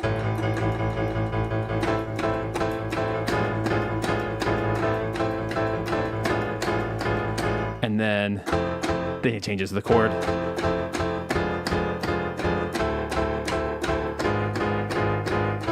And then, you know, shameless. That's like in all the Final Fantasy Tactics stuff. Just creates such tension. But then the other thing he does is,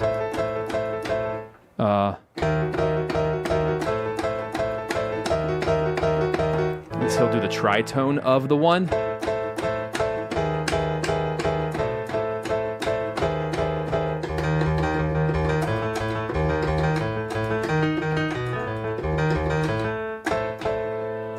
So, like, in my piece here, I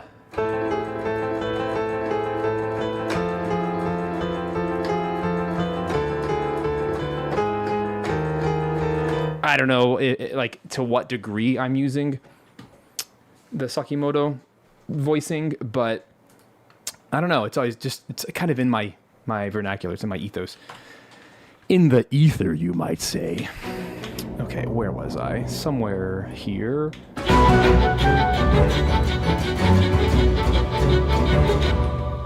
Whoa.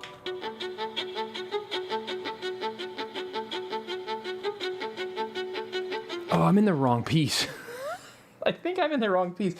Let me go back to my sheet music before I just make a fool of myself. Because he recorded for 2 tracks just now. This is the battle music. What am I doing with my life?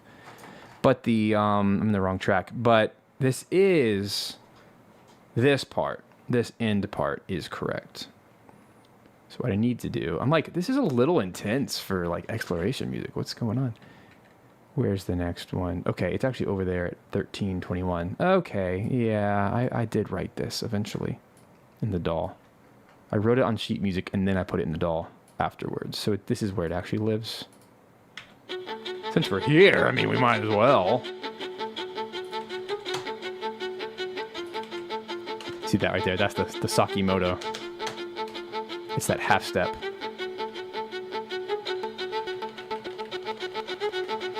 Like, he slayed it on the first try. Psh. Ah, what's up? PH.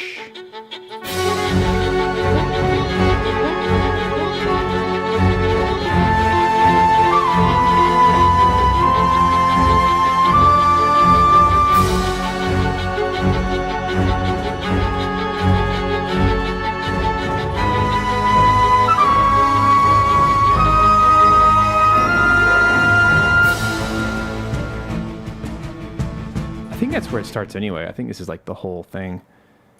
I just have so many tracks here. I'm trying not to get confused. So this should... Does it really start there?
Need some serious help, but I'll get there.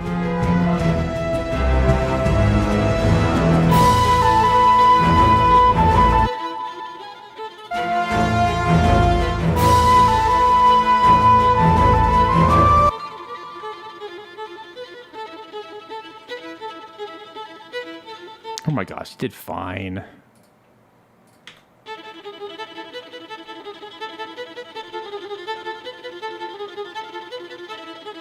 That is really hard. Sounds cool though.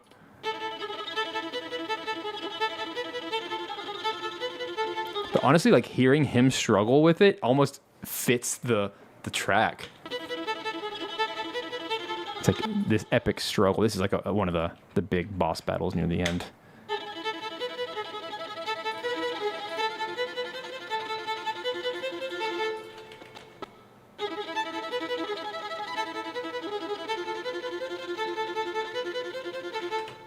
All right, let's, I really don't want to spend all our time doing that cleanup, which it just needs, but I just wanted to kind of hear it fresh off the press. This was like minutes ago.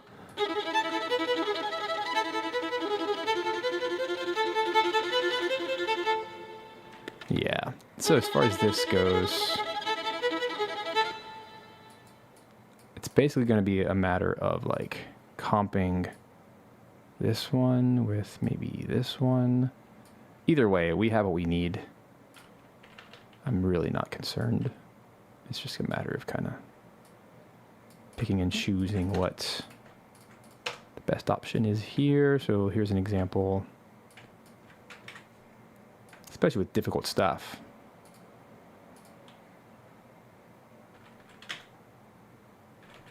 So here's... Ay, ay, ay.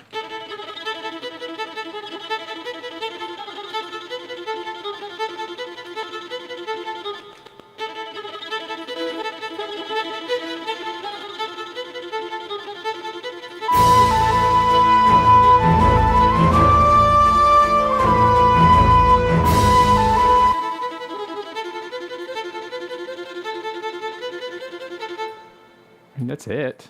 You got it. Just a matter of comping. So what I like so far, so he tried the slurs and it was just too crazy, and I don't blame him. That's why I gave him two options of how to record it. He tried the first one, didn't like it.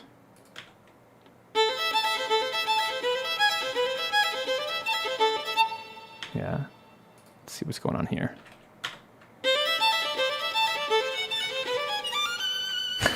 It's so hard. Let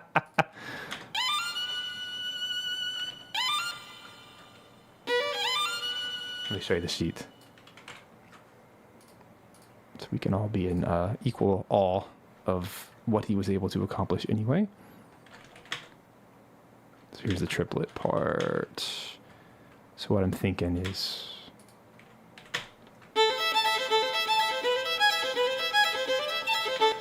I'm just going to chop it up like this. Sounds like he gave me 2 of each anyway, so... something like that will do just fine.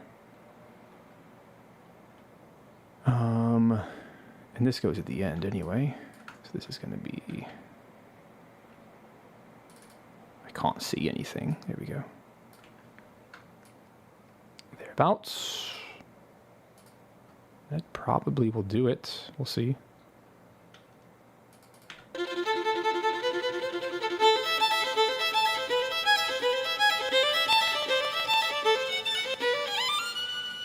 Yeah.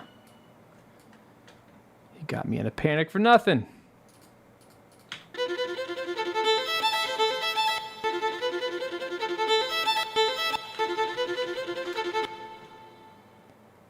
Probably going to take out those notes to make it more human.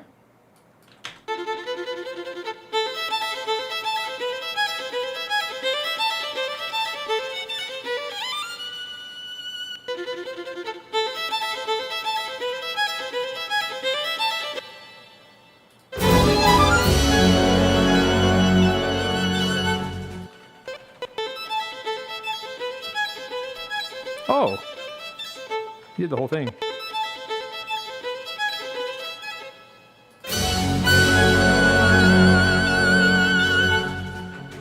Yeah, it's fine. Okay. So now I'm going to take all those extras. Make sure I don't accidentally delete. Where is it? Oh no, did I already delete it? No, it's just right here. Okay. Let me save these.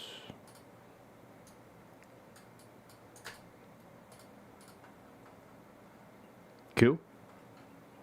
And that's how you do it with multi-tracks. Wahoo! Okay.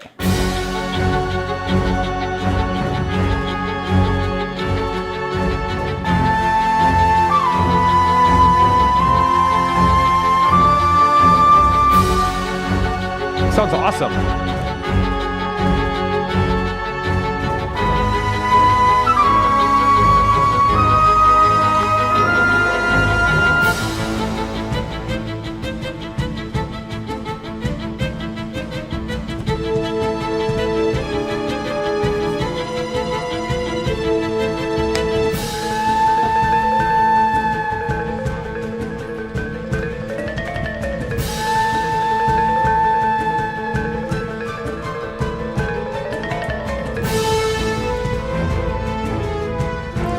MIDI slop needs to be saved, but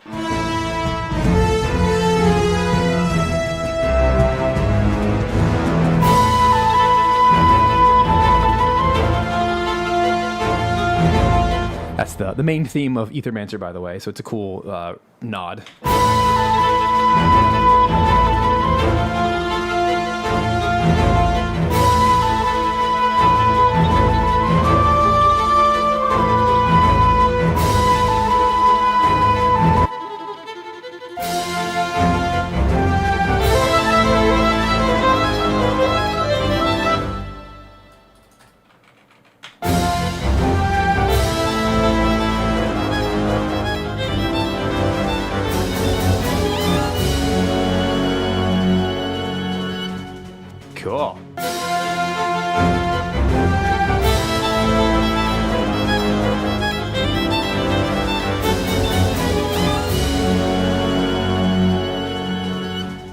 literally perfect. And I'm going to put that in the right ear, I think.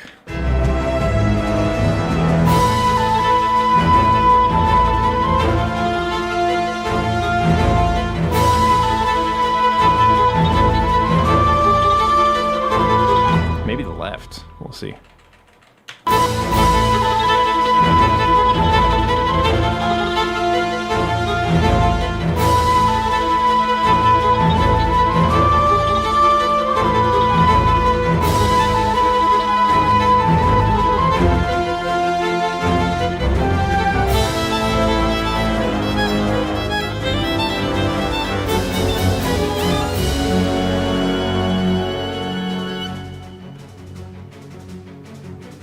Cool.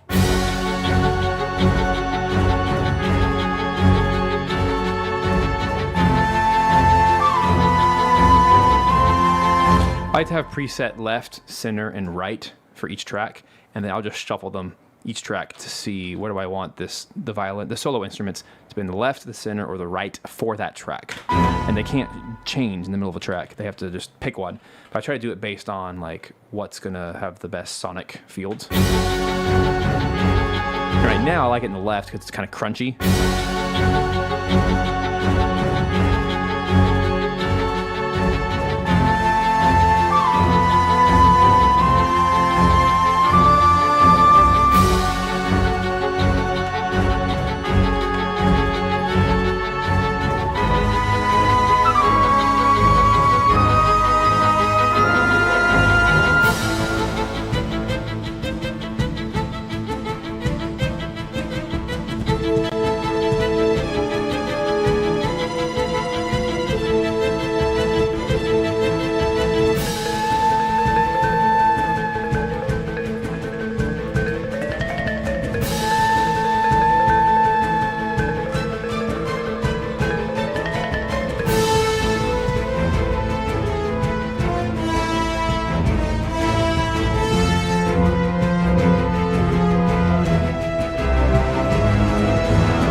Sweet.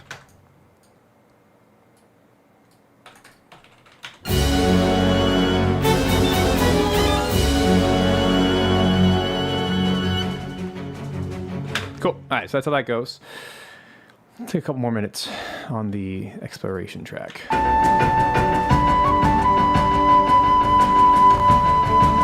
So this is the other one that he just sent me.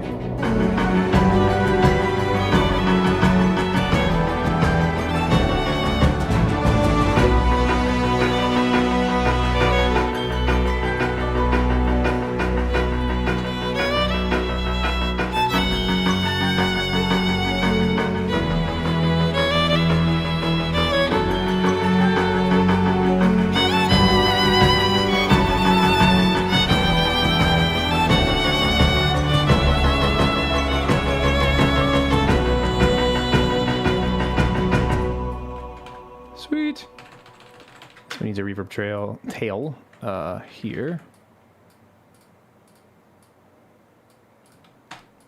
There it is, reverb tail. That sounds so good with that violin. Love it, love it, love it. 1134, so worth it.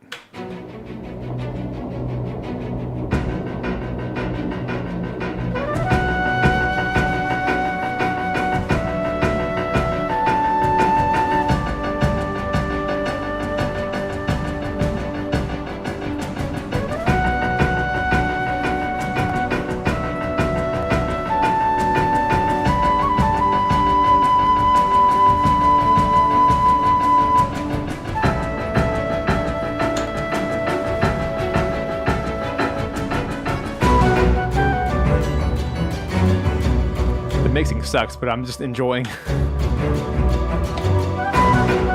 having some cool live elements.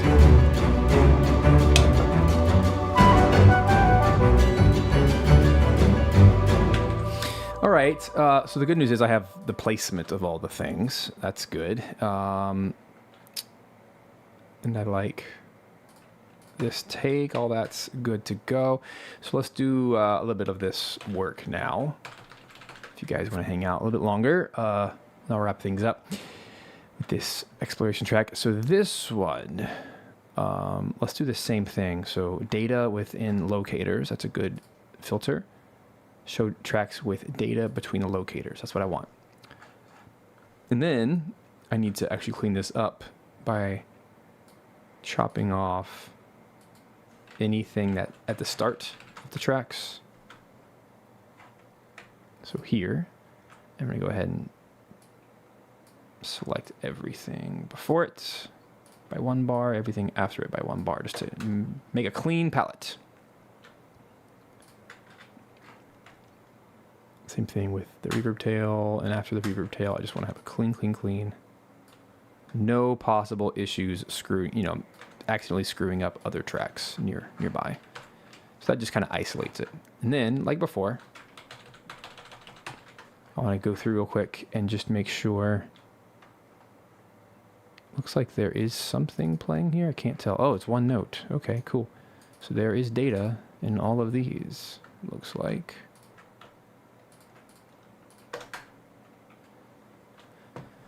Whew.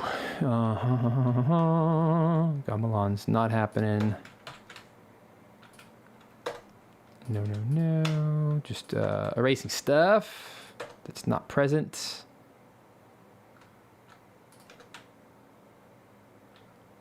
Cool, cool, cool.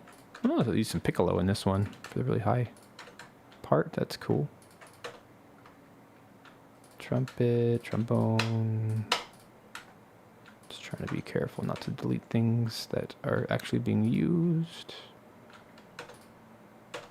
Okay. I'm going to merge any of the MIDI that is in chunks.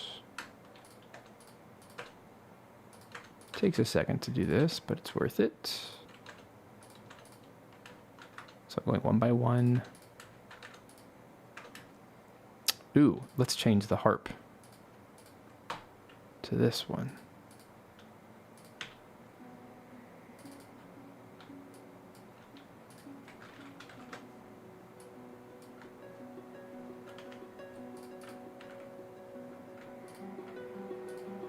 So pretty.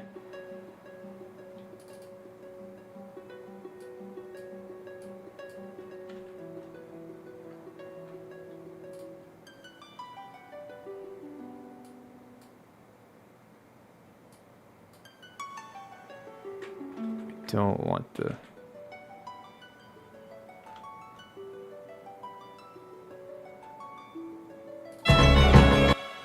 sweet, and then too high.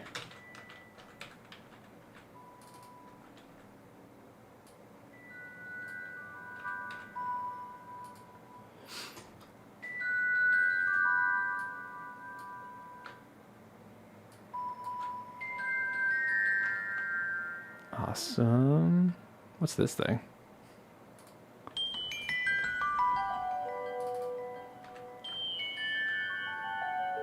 Ooh, pretty.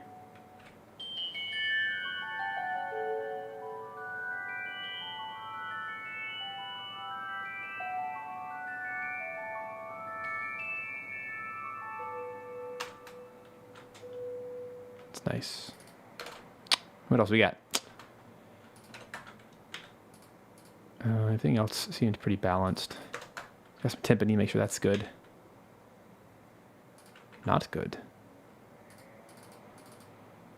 Why are we not good? I'm gonna trade that out, I think. What's going on with the timpani? Maybe it's too quiet?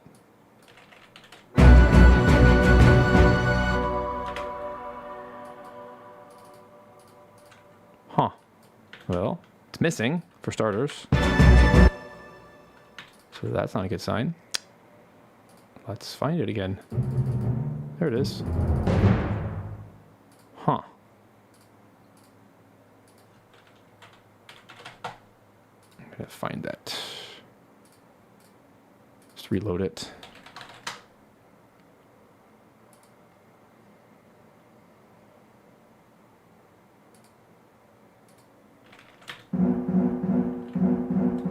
Ah.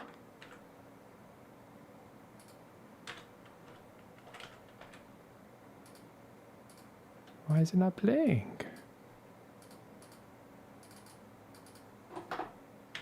Weird. Let me try again.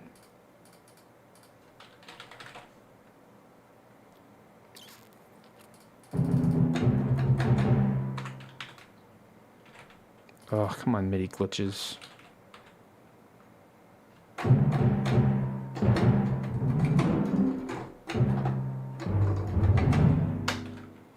Just never know what you're going to encounter in this world. Huh. You see how it's like not playing? Why?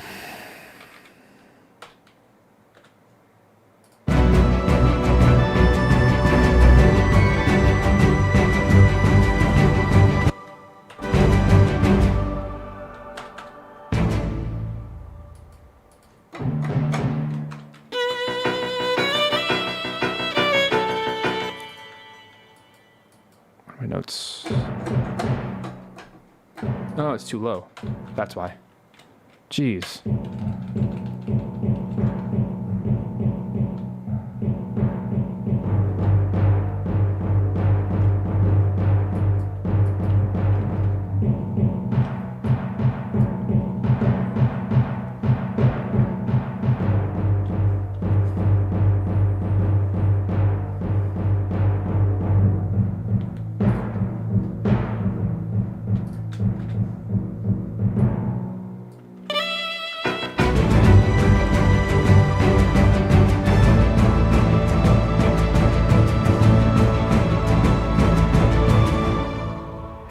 So loud. Sounds cool, but yeah, it's just too loud.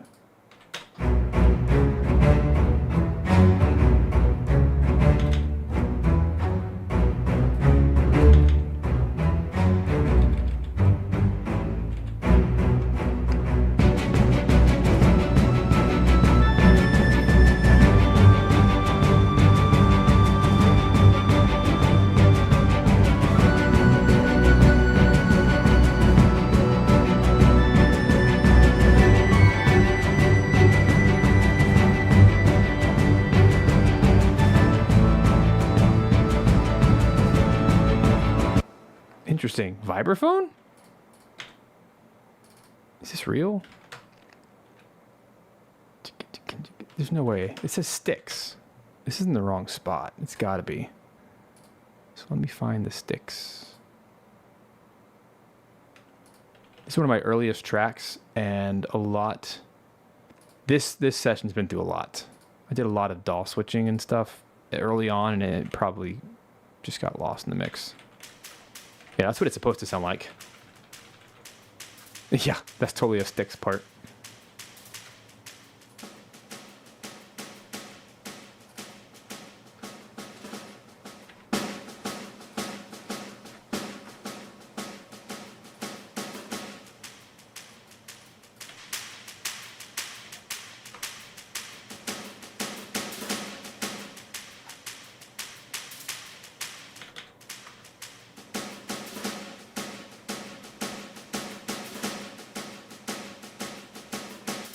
There really no orc chimes in here? I feel like there should be.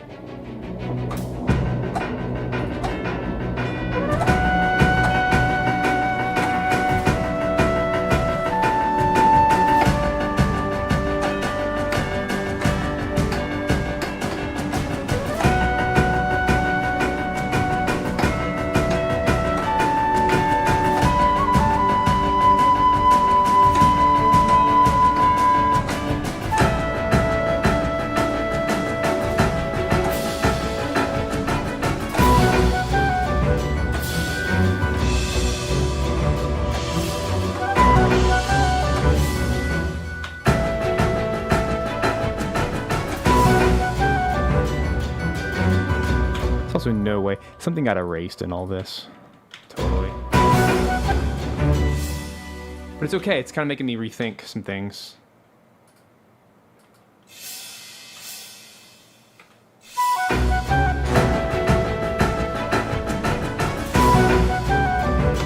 See you, Dan.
Let's double the crash cymbals with the orc chimes.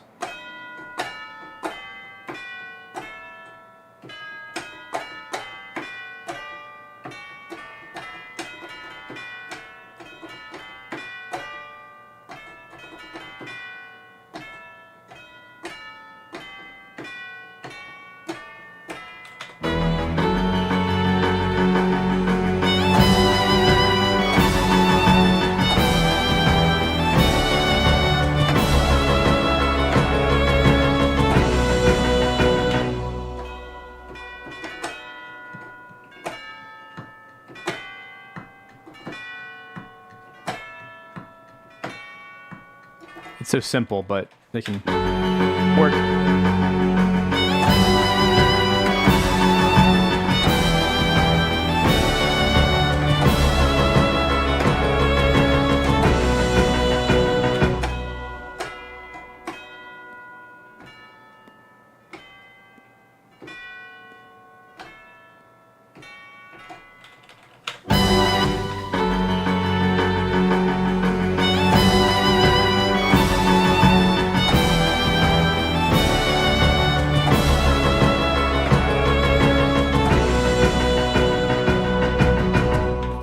Cool.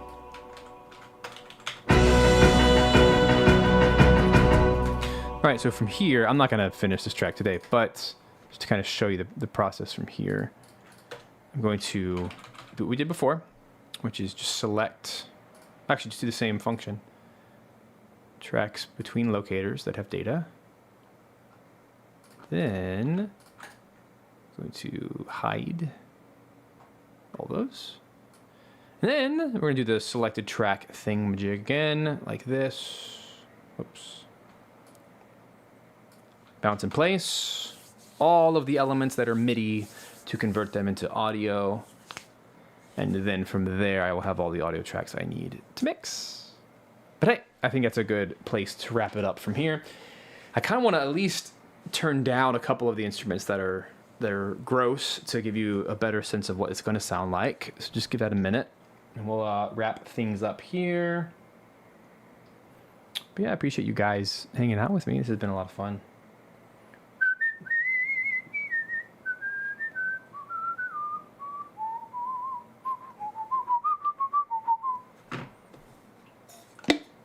That's all I got. I mean, you gotta wait for this stuff.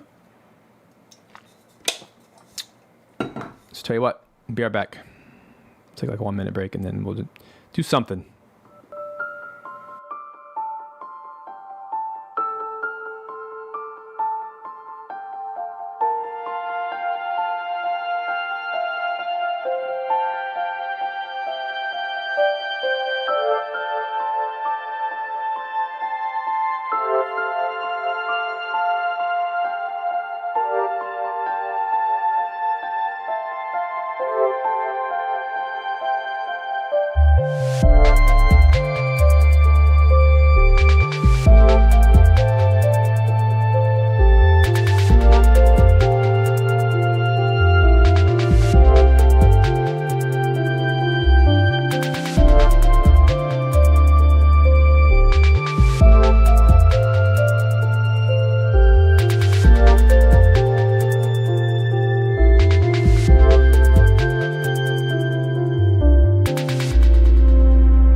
All right, friends, I'm back, but just for a minute.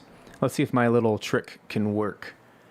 So what I'm going to do is I'm going to be very, very careful here. Show all tracks. Yes. And then all I'm going to do is select. Oh, I can't do it like that. I'm sure I could create a key command that does it, but here's the faster way for now. The foolproof way. I'm going to select all of the gray MIDI, all the gray audio regions, right? Like this. That I just generated.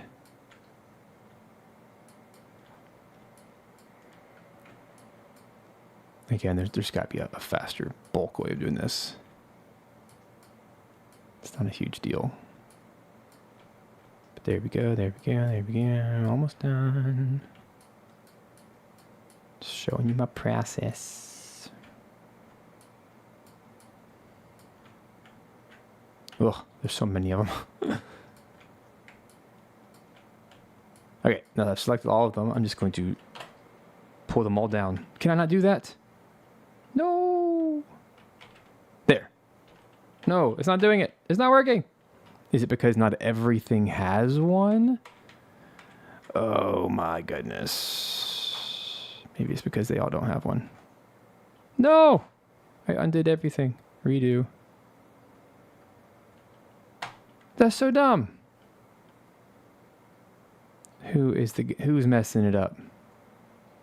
That means one instrument does not have one. I bet it's the piccolo. I don't think I've used piccolo at any other point in the soundtrack. Darn. Okay, fine. I'll have to do it manually. Lame. No, it's not you. It's not you. So anticlimactic, I know. After all that build up. Just gonna have to manually move him, dang it. Oh well. Okay, Monkey Man says, very side note, I tried the demo of Star Fox on Switch 2. Glorious, I bet. That new version of the menu theme hit hard. Ha! Mine's a close second. That's funny. Well, hey, thanks. Yeah, I had no idea that they were making that. That probably would have changed my my choice of soundtracks. Knowing that they were secretly working on it the whole time. Probably at the exact same time as me, too. That's the craziest part of all. Is while I was doing all that, some arranger in their Nintendo team was working on that. My goodness, all I wanted to do was let you guys hear a little bit of this track. But no. I have to manually move every one of these blasted little doodads. I still don't know which one screwed it up. Bet it was the horn. Now that I'm looking at it, because look, it moved to the wrong track. Humph. Well. It was him. It was him. It was the... I knew it. I screwed up the whole thing. Because I didn't already have a piccolo channel, it wouldn't move all of them. Dang it. Okay. Well, now that that's solved, my little secret sauce here is to select all of the blues and greens if I have them, and hit my magic button that filters it down to where all we see is what has been selected. It is a pain to do this, but it makes the mixing process so much faster. Boom, boom, boom. I wouldn't do it any other way, honestly. Because you gotta cleanly see everything. And this just kind of beats exporting stems, re-importing stems, and that whole thing. This is just a way faster way of doing it. Okay. Selected events. There we go. Boom. They're all there. Hooray. Quick mix. Let's go.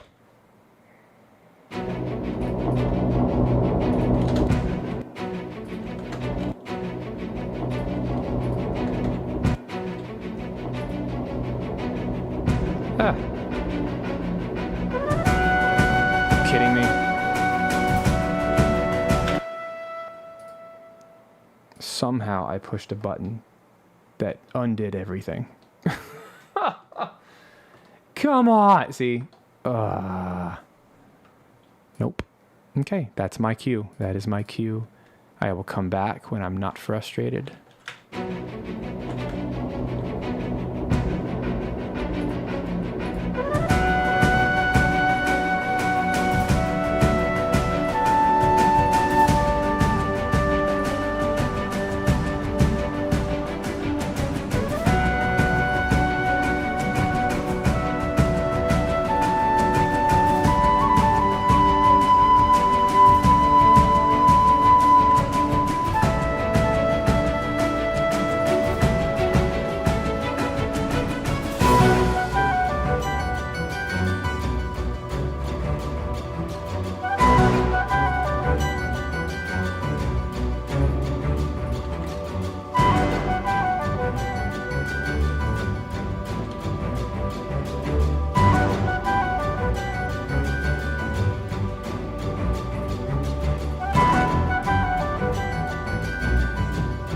starting to sound better.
It actually sounds pretty decent.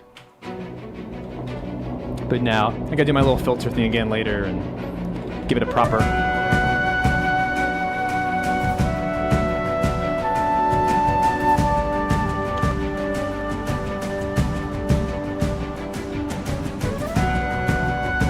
It sounded pretty cool though. So there you go. That's what I'm working on so far. Got lots more to do. And hope you guys have a lovely rest of your week.